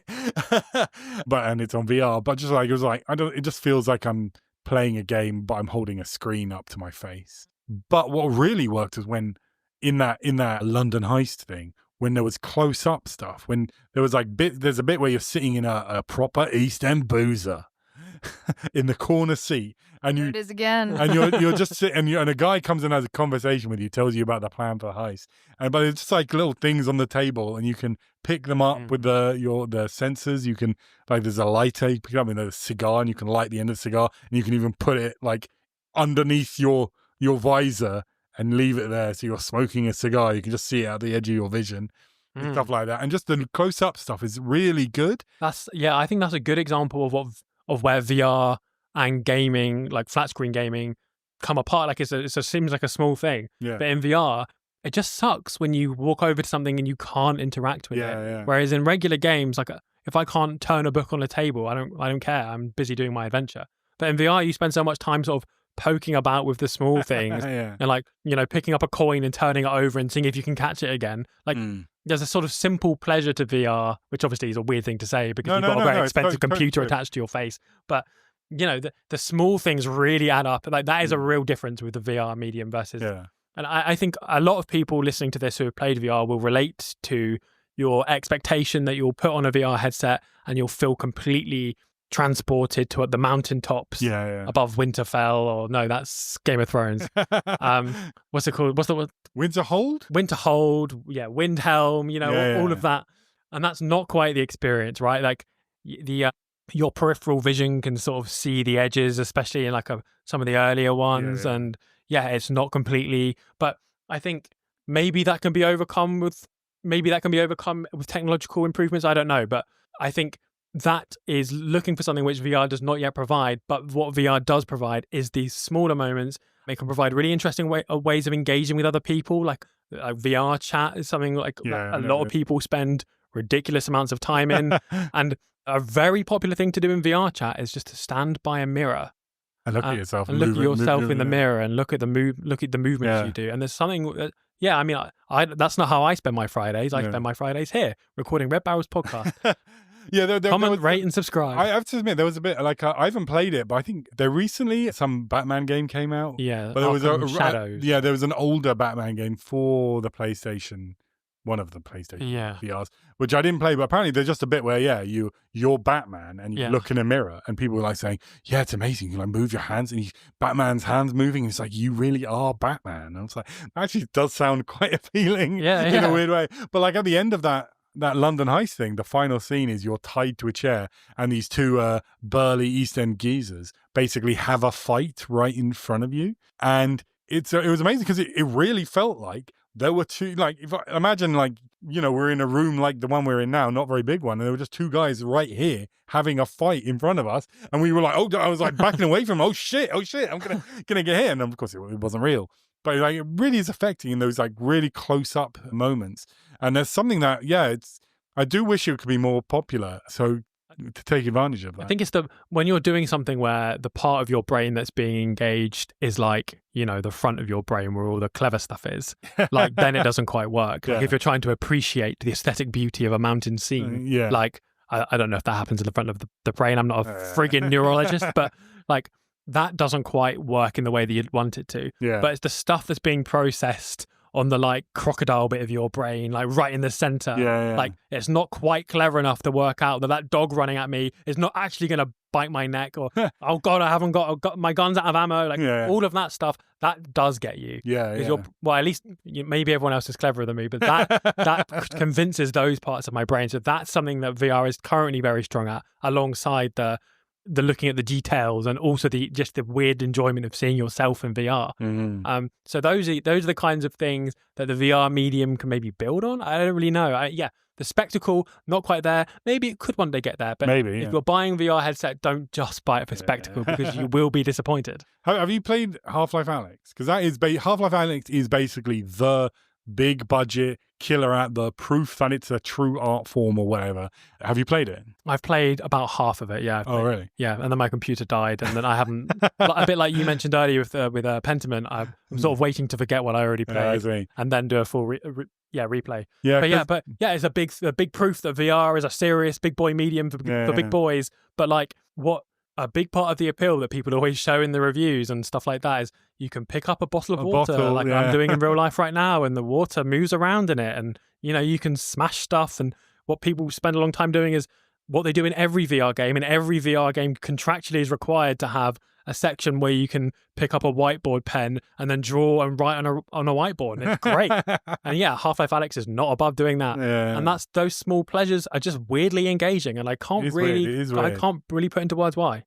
I just had a thought, I guess, which is like, I don't know, I feel like maybe I think the whole point of I feel like there might be a bit of a disconnect in terms of the game, in terms of the goals of video games and the goals of VR and games in VR, which is like, I feel like video games are often intended to transport us away from our lives.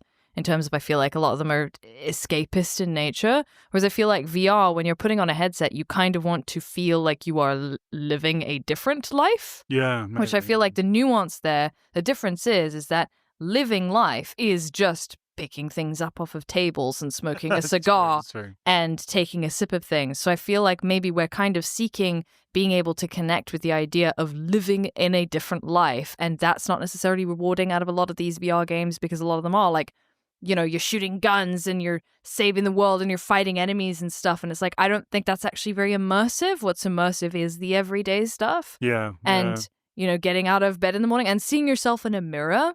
I think that makes sense as to why that's so immersive, because you're like, oh man, usually I look in a mirror and I see something different looking back at me. And this is the thing that really sort of solidifies the idea that I'm actually existing as a different person, that kind of allows you to get immersed in the perspective. I think that's why maybe, you know, looking on a mountaintop, you're like, well, I know I'm not on a mountaintop.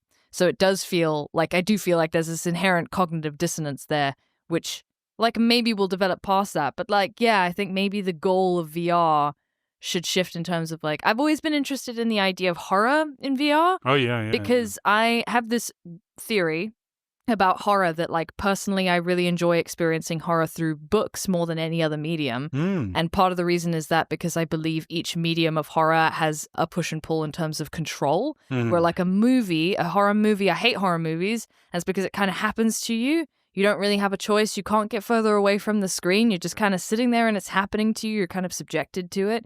And a horror video game, I also really struggle with horror video games because you are the impetus for the bad things that happen to you. You kind of have to make a decision to put yourself in a situation that you probably wouldn't put yourself in, right? But as a book, it's a story that is kind of like a combination of a book and a video game where you can control the pace, you can close the book, you can put it away, you can read the section really fast if it's scary, but either way it's happening to you, but you get to control how it happens to you. So I'm kind of interested in the idea of like VR and horror in terms of like, that must be a very visceral and genuinely quite disturbing experience. I feel like we're probably going to see some very disturbing products come out of VR horror. And I'm very interested to see that development, because that is something where it's like living in the life of somebody else and feeling real fear and real threats, which like, you know, with a video game that's on a screen, you can very easily just press escape and pause, you know, and separate yourself. You can turn it off. You can whatever, jump away from the screen. But like VR, it's on your face, it's right in front of you. And that sort of very real fear response, I think, is probably what takes you out into the immersion of like, oh God, this is actually dangerous right now. I feel like this, you know, it kind of made me think of it when you mentioned the dog. So I'm interested in that. I don't know if that provokes anything, but yeah. Yeah, that's actually a really I hadn't really thought about the potential for VR to do kind of more like psychological horror stuff as well, or more like the sort of unsettling kind of horror. Like, I feel like as far as I have experienced, that's something which has not really been tapped into yet. I've played quite a few VR horror games, but they all really lean heavily into the jump scare thing, which, I mean, that makes sense because it really jump scares you way more than other stuff. But like, I've played Five Nights at Freddy's, for example, in VR, and that's as horrible as it sounds. True horror. But yeah, I feel like with your analysis there of what VR can be in terms of you embodying someone else, which was quite persuasive. It feels like there's a real gap in the market, as far as I can see, for like a fucking horrible, like psychological, scary thing that makes your skin crawl. Like, and you could do such surreal vistas in a way that feels real as well. I know Peaks are coming back up again because I've only just finished watching it. But imagine like a Twin Peaks style video game.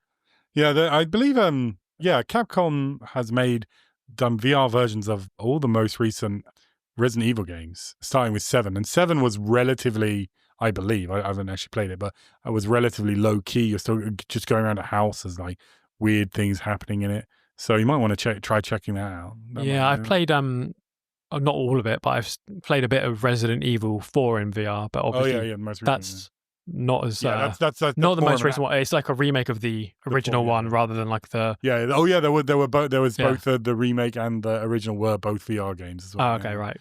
Yeah, but this was like a remake of the normal Resident Evil 4 bit in VR. Yes. I heard that was very good, but it was good. That's more of an action film than a So that didn't quite have the same thing. So maybe I should check out the others.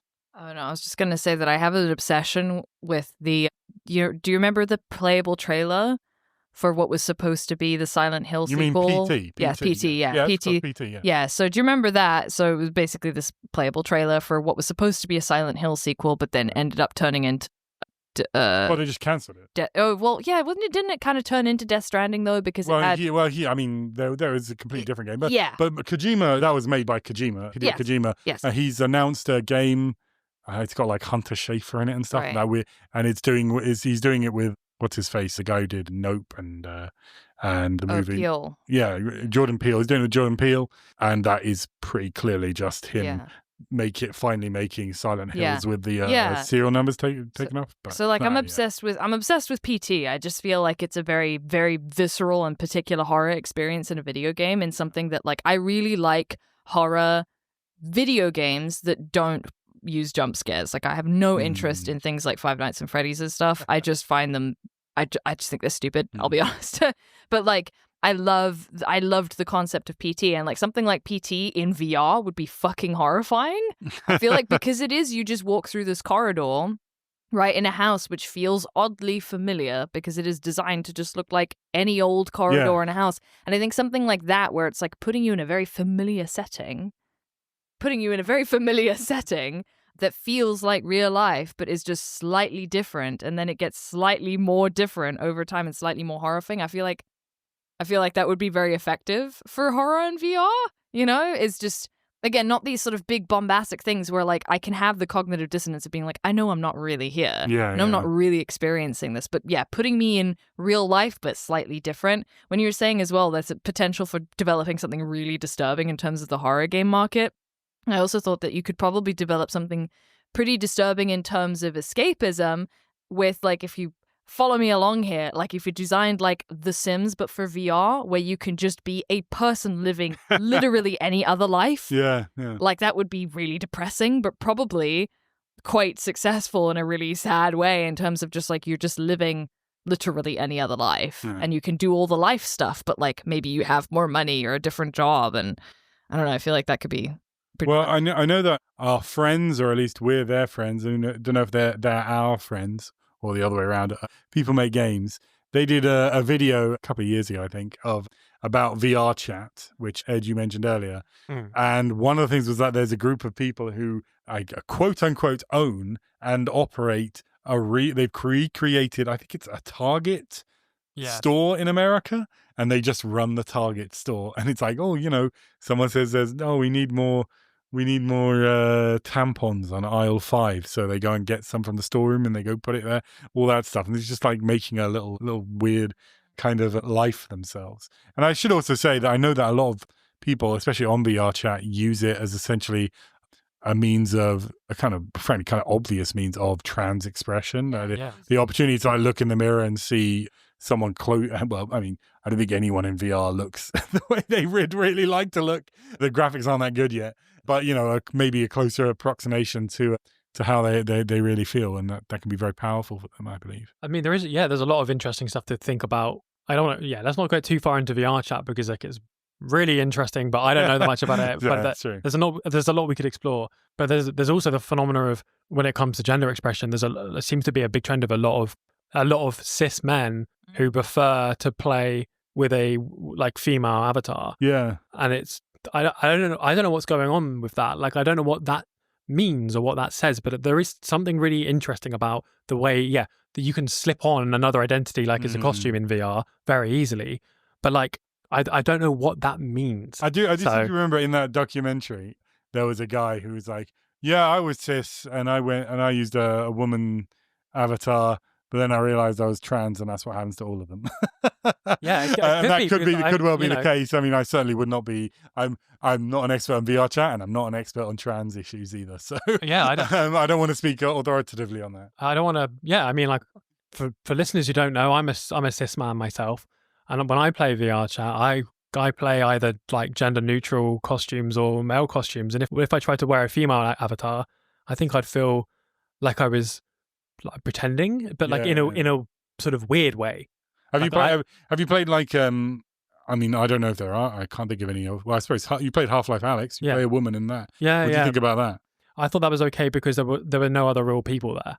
Like I wasn't pretending to be a woman to real people. Oh, I can like pretend. I don't no problem. Obviously, engaging with art where a woman is the protagonist or I'm occupying their space. But I felt like as a cis man, like playing an anime avatar girl or woman in VR chat, that I was being like dishonest somehow. Like it doesn't. But the fact that other people don't have that experience, like I'm not sure what that says about their gender expression. Like, and I'm not saying that means that they're all secretly trans or in denial about it. I'm sure it's like perfectly like congruent with like cis identity to role play as women, and I'm sure that's the case. But it's interesting how people seem to have different like feelings about portraying a different gender. It is interesting, and how VR chat seems to be the medium through which it's presented.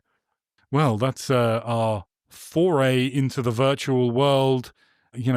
Take up your cyber boots and live in the Matrix. More 90s cyberpunk stuff. Johnny Mnemonic. I'm just like, run them off. All of these. The Cybermaster himself. But no, we're going to do news now. So let's hear the news from Sofie, the first part of the news. Yeah, I don't have a big story. Basically, I guess I just chose it mostly because it's recent. But Discord, I guess, is thinking of becoming or going for an IPO. Oh yeah. Initial public offering. I just had to double check what that stood for. I guess for those of you who don't know, I think it was in 2021. Discord was estimated to be worth around $15 billion. They were looking for people to buy them. I should just say that's what IPO stands for, but what that basically means is that they're putting themselves on the stock market and hope to make a big payday from a bunch of people who buy their stock. Yes, so basically going public on the stock market. I guess in 2021 they were looking for buyers to buy the company, and they were looking at Microsoft. I remember because there was that meme of that Grim Reaper knocking on the doors of all the things it had bought before, and then knocking on the door of Discord. So like glad it didn't get bought by Microsoft, because I do think it would have become infinitely worse. But yeah, I guess people just sort of, they're looking at going for an IPO, and people are worried obviously because of how advertising is probably going to come into it. Like Discord obviously does have a paid Nitro, thing. right? Nitro, indeed. Yeah. I do have it. Ooh. For some reason. I keep forgetting to cancel it. That's how they get you. Yeah, I signed up for it one time because we did a movie night in my Discord, and I wanted to stream it in 1080p, which you can't if you don't have Nitro. You can only do 720p. And now I just need to have a movie night every single month, I guess, to justify having Discord Premium. Because I'll be honest, like I don't really see the point of Nitro. Like the biggest benefit I think for me is like you can use emotes that you might have across many different servers. Yeah, I've never been seen the point of it. Yeah, like as someone who is in a lot of servers because of Twitch, like I do find that useful. Like I can use all the emotes that I could possibly dream of because I have Nitro. But like otherwise, I don't really see the point. I don't really get the customization options and stuff. But yeah, basically people are just worried, and me included, of just how advertising could be included. Because I have noticed, I feel like Discord does have some, not very predatory, but some sort of subtle advertising here and there in terms of like deals with certain games. Like, oh, click here and you can get like items for games. I'm like, fuck off. I literally could not be less interested. Please leave me alone. Oh my God. Like, yeah, it's interesting to me that like, I don't know, like Discord. Yeah, Discord. A lot of people use Discord as a way to have, organized communities and stuff. And like even a lot of people use Discord to organize on the left and just like sort of organizing generally. So seeing it become a worse platform because of capitalism would be bad. Yeah, I mean the big worry Good take. The big worry is that, it used to be that kind of quote unquote gamer culture was largely played out on web forums for many years. And God knows they had their problems, to put it mildly. But something awful about that. Oh yeah, that's an internet joke for you out there. But the thing about that is that they're all archived by the Internet Archive. They, even if their servers have gone down, they're probably still around somewhere, and they are an important kind of, resource for like historians and stuff. I mean, going back to Usenet, you can go back and see like the first post on Usenet when 9/11 happened, and how did people react to that? And you can see it, and like even Usenet going back to the 80s, so you can see that kind of thing for all sorts of stuff.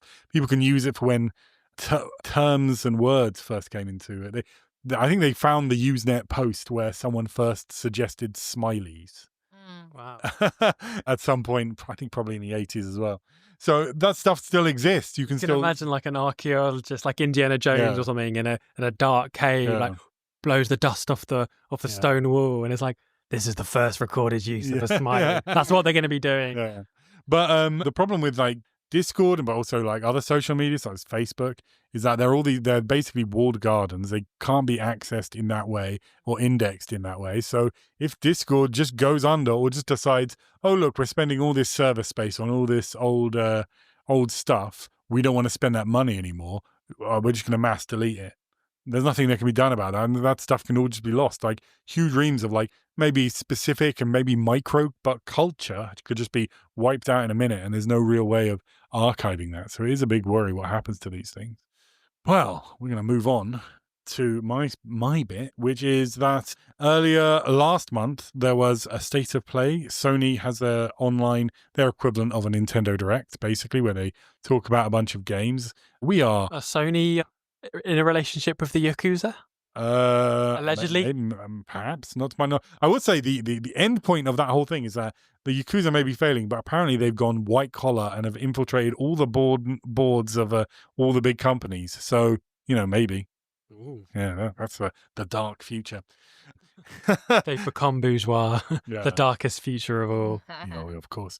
Anyway, Sony had a showcase of their games, kind of quickly run through them. First one they showed was Monster Hunter Wilds, which has now come out. And are you enjoying, Sofie? I am enjoying it. No, I'm not a Monster Hunter fan, a Mon Hun fan myself. Sorry, just saying. My first ever Monster Hunter game, so I'm not offended. I played World. I didn't like it. But I won't get into it because we don't have time. Well, you're wrong. No. I mean, lots of people like it. It's done incredibly well. Okay, we can move on. Literally, it's Capcom's fastest selling game of all time or something. So I'm definitely in the minority. Sega. Take that, Sofie. Speaking of Sega, Thanks. They showed off Shinobi, which is being made by the same people who made their... Well, the Shinobi involved with Sega? Damn who knows, it. maybe. I don't think they exist anymore. No, I don't think so. I mean, who knows? It could be like the Assassins in Assassin's Creed. They could be like a real-life version of that, maybe. New Shinobi game. It looks like nice 2D art by the people who made the Streets of Rage 4. A Sonic racing game. Looks a bit generic. Digimon. Any big Digimon fans? No, but I'm a big fan of the music of Sonic R. Sonic R, which is the first on the Sega first Sonic racing. Is very game. good. Yeah, and that's the Sonic game where actually Sonic runs on his feet. Yes, like he thank should do. God. Unlike the other ones where he has a car for some reason. Exactly. That's not natural. Yeah. That's not Sonic's natural state. No, that's great kind of 90s dance music. Great music. A Lost Soul Aside is a weird kind of... There are a lot of character action fighting games where you just fight one or two people in a big, wide arena. That seems to be a lot of these games. And in general, the kind of theme of a lot of this was just like new IPs, just a lot of new stuff no one had ever seen before, which is, pretty cool, to be honest. Lost Soul Aside is apparently a game that's been in production for 9 years. Wow. Because it was originally made by one person who was just working in Unreal. That's crazy. I mean, I'm only 8 years old, so that game's older than me. Oh, there you go. I don't know how you manage your bad boy persona at that age, but you do it. Puttley. Yeah, good point. Like a Dragon Pirate Yakuza in Hawaii. That's that Like a Dragon game that came out the other day that I mentioned. It's got good reviews. Dave the Diver has a Yakuza crossover with Ichiban, who I mentioned. He's in it. That seems a bit shameless. WWE now has a big island that you can go to, and it looks like they're putting effort into those games. After a long time of those WWE games apparently being very, very bad. I'm not a wrestling guy, so I wouldn't know. Borderlands 4. Any big Borderlands fans here? No. The answer is no. No. Borderlands, Borderlands 2 was alright, but I think Borderlands 2 was fun. it had its moment, and it Or just like Borderlands. Right. It just hung around for years, and that movie is so incredibly bad. I'm hoping that will be the death knell of Borderlands. Split Fiction, that's the new game by Joseph Fares, who made It Takes Two. I think you said you played that with your girlfriend. I finished it this weekend. Oh. It might appear in a future pod. Yeah, well, you play it for an hour or two. Yeah. That was... Do you think you might give Split Fiction the follow-up a go at some point? Maybe. For Christmas I bought my girlfriend one of the other games that they made, A Tale of Two Brothers, I think it was called. Yeah, that's not a two-player game though. Is it not? No. Oh God. That's a game where you control each character with one stick. Sorry, girlfriend. It's a one-player game, but you play two characters. Directive 8020, that's the new game by the people who made all those kind of horror movie Dark Pictures games. Have you seen those? It stars that woman who was the replacement 007 in the last Bond movie. She's a very good actor. Five Nights at Freddy's. We mentioned it before. We're all big fans, right? No, me neither. The Midnight Walk. It's like this kind of a horror. It kind of looks a bit Tim Burton-y. It's kind of a fun horror-looking game, but it's meant to look like it's stop motion, though obviously it isn't because it's a video game. Is that the Midnight Walk? It's called. No, it's like I thought that. there is a game called Midnight something, but I didn't think it was. I mean, Midnight Suns. You're probably thinking of season 4 of Doctor Who with the episode Midnight, which is one of the best episodes of Doctor Who in the revived series. They're actually calling the new series, they've gone back to season 1, so I think this new series counts as the revived series now. The original revived series. Interesting. Sorry. No, you're right. So there's the Midnight Walk, and then there's also South of Midnight, which is also a stop motion. Well, it's not meant to be stop motion, but it has that reduced same with thing, same with South of Midnight as well. It's like got a reduced frame rate. It's like it's like a Souls-like type game. Anyway, sorry. I've seen that, yes. I didn't. The classic episode of Doctor Who starring David Tennant and briefly Catherine Tate. No Doctor Who. I'm an anti-Who. I'm going to review a Doctor Who video game and then you can't stop me. They're all terrible. I played one in VR. Oh yeah, I'm sure that's terrible. Is it terrible? It's fine. Please. Darwin's Paradox. It looks like apparently, if you ever played the games Inside, ever played that game, the side-scrolling? Yeah. It's like that, but you play an octopus. That appears to genuinely be it. That was my main experience playing it. I was like, God, I wish I was an octopus for this. Or at least a squid. Come on. There's Warriors Abyss, which is a Dynasty Warriors game. Though apparently Dynasty Warriors are about Chinese history. This is all the Warriors games. So there's also some Samurai Warriors from Japan in there. But now it's like Hades. It's a roguelike. Onimusha 2, that's the remake of the PlayStation 2 game. And then Onimusha Way of the Sword, which is the brand new. They brought back Onimusha. It's exciting, I guess. I never played those games. The main character is meant to be Toshiro Mifune, the actor. But I think they must have got his rights from whoever owns that. Metal Gear Solid Snakey, the remake, got a release date. Hell Is Us, a weird-looking game that's sort of definitely taking visual cues from Death Stranding, but appears to be kind of a Souls-like game. Lies of P, which is very popular, is getting a DLC. Some people are excited for that. Dreams of Another is made by Pixel Junk people, and it's this weird game where you have the entire world is made out of these little points of light, and you have an AK-47, just like Shadow the Hedgehog, and you shoot things, and instead of just being destroyed, they form up and they are created into a thing. Yeah, sounds nice. Doesn't sound as badass as Shadow the Hedgehog. That's very true. Nothing is. Days Gone is getting remastered because they're making a TV show about it. Stellar Blade's getting some DLC or something.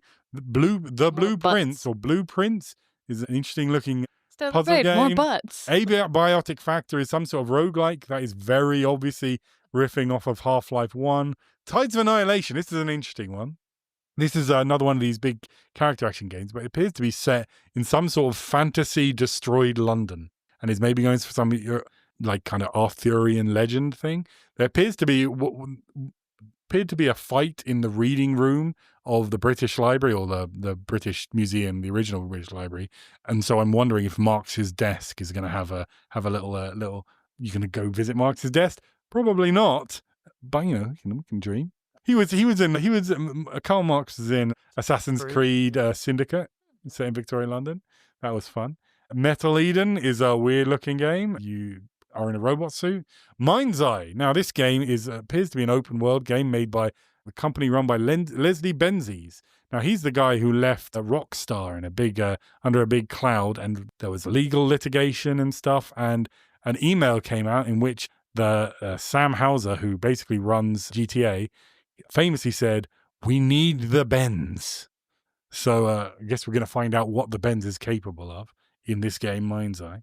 And then the final game was Saros, which was the follow-up to Returnal by Housemarque. They made a big deal about the game that you will be dying over and over again in the story, and that was because Returnal was a roguelike where you died a lot. And in the game they said, every time you come back stronger, and that was kind of the problem with Returnal, was that there was very little, you got very little permanent benefits over the game. So I think they're maybe making it a bit easier, which means I might play more of it. And anyway, that was that. We run through it. Any excitement on that? No one's excited. No one cares about the future of PlayStation. We're never getting those sponsorships. I love PC Sony. for life. Look, Sony, we didn't say that you were controlled by the Yakuza, so... PC for life. I'll see what the Sonic one's like, the Sonic racing game. We've got to relive Sonic R somehow. I'm the retro correspondent, so... I'm a lot older than you, so that's not true. Play more retro games then. I do. Yeah, but you play the older one, so... Yeah. Thanks, Sofie. I played them when they came out. What do you fucking want? Well, then you're not a retro correspondent. That's just your... I can just remember my life in the past.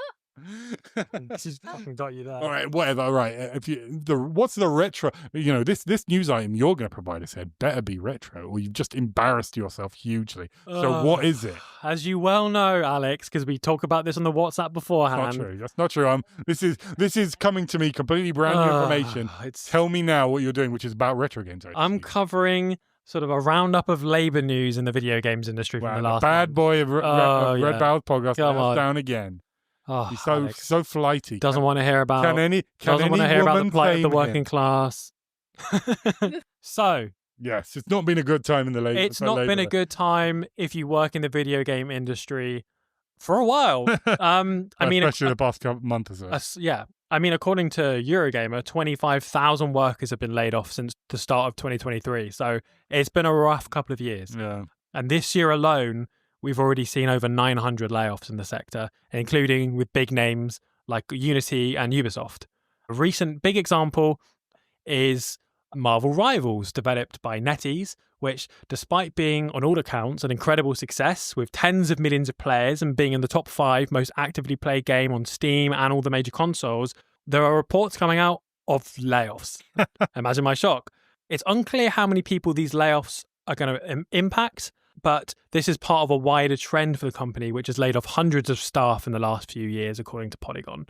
Alongside this, in the last month, we've had announcements of Warner Brothers Games have shut down 3 of their game studios, Monolith Productions, Player First Games, and WB Games San Diego. The best known of these is probably Monolith. They've been around since 1994, and they were the developers on those fun Lord of the Rings games that came out in the last few years, Shadow of Mordor and Shadow of War. In 2021, they were apparently working on an original IP called Legion, and that got shut down by higher-ups, leading a lot of them to leave and form their own studio called Cliffhanger Games, which now is part of EA. The people that remained, they were made to work on a Wonder Woman game, which has now been cancelled with the shutting down of the studio. This comes after several flops from Warner Brothers last year. They reportedly lost $200 million on the Suicide Squad Kill the Justice League game, and reportedly $100 million on the Quidditch game they put out. I can't believe that. I mean, I didn't even know they made a Quidditch game. The first I heard of this game was hearing about these layoffs. $100 million. They lost $100 million. Where did that money go? I don't know. They just burnt it, I think. I mean, Quidditch... Keep themselves warm. Maybe I'll run about this some other time because we're short on time, but Quidditch is, as a fundamental concept, makes no sense as a game. It's terrible. That's true. Although, back before I knew about JK being a turf, the Quidditch World Cup game back in the day, I did have a lot of fun with. So it's in the context of this games industry that I'm coming on to the second component of my labour roundup, which is that more than 1,000 workers in the video games industry went on strike on February the 13th in France with the union that represents games workers there, STJV. They were also joined by workers at Ubisoft in Barcelona and in Milan. So there were 3 countries involved in this cross-border strike.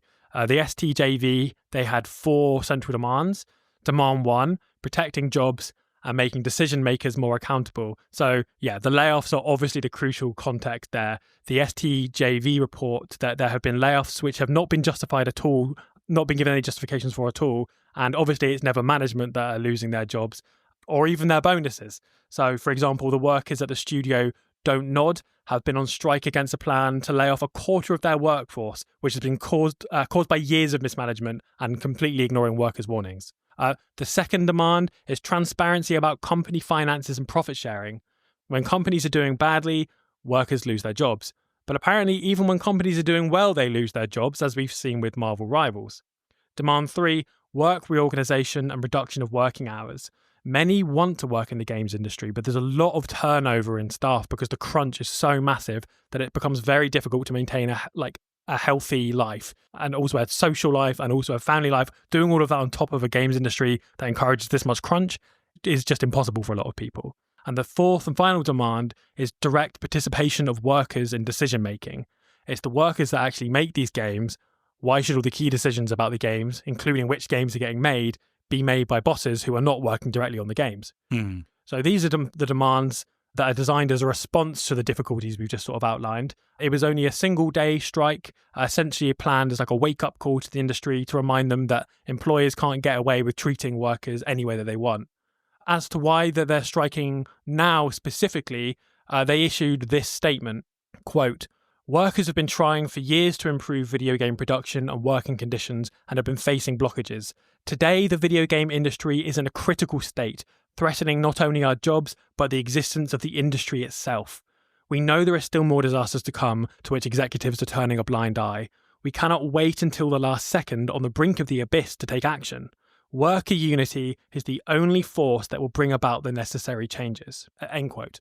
There have already been protests against changing conditions, for example, against Ubisoft in October, who changed their work from home policies. And about 25% of Ubisoft's employees in France took part in protests in October.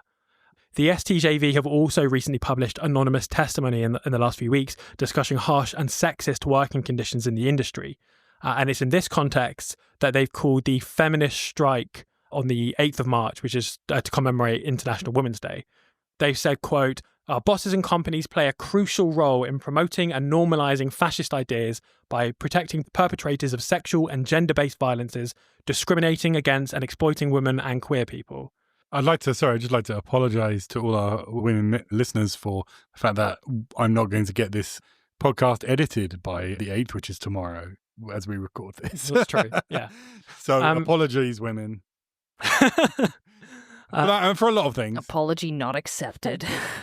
It's no more than I deserve.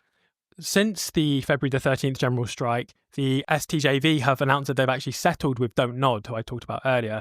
As part of their settlement, they reduced the number of layoffs by a third. They've opened it up so that more of the layoffs can be voluntary. They've increased the severance pay that people getting laid off are getting. And they've also confirmed that the workers that went on strike will be getting paid for the strike days. Oh, wow.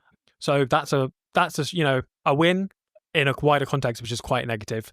So, yeah, I think I speak for all of us when I say solidarity to all of those affected by the layoffs, to those who took part in the general strike in February, and those who take part in the feminist strike tomorrow.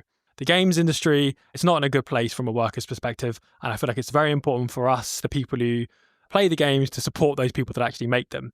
When it comes to that, on the February the 13th strike, they actually hosted an itch.io bundle containing more than 50 items to sort of support the strike fund.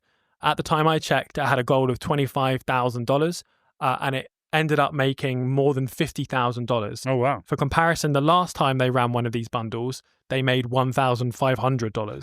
So there's been a huge increase in the support. That's fantastic. It's closed now, but definitely keep an eye out because, after their success of that this time, I'm sure they'll have more of those in the future. So, yeah, that's our roundup of labour news.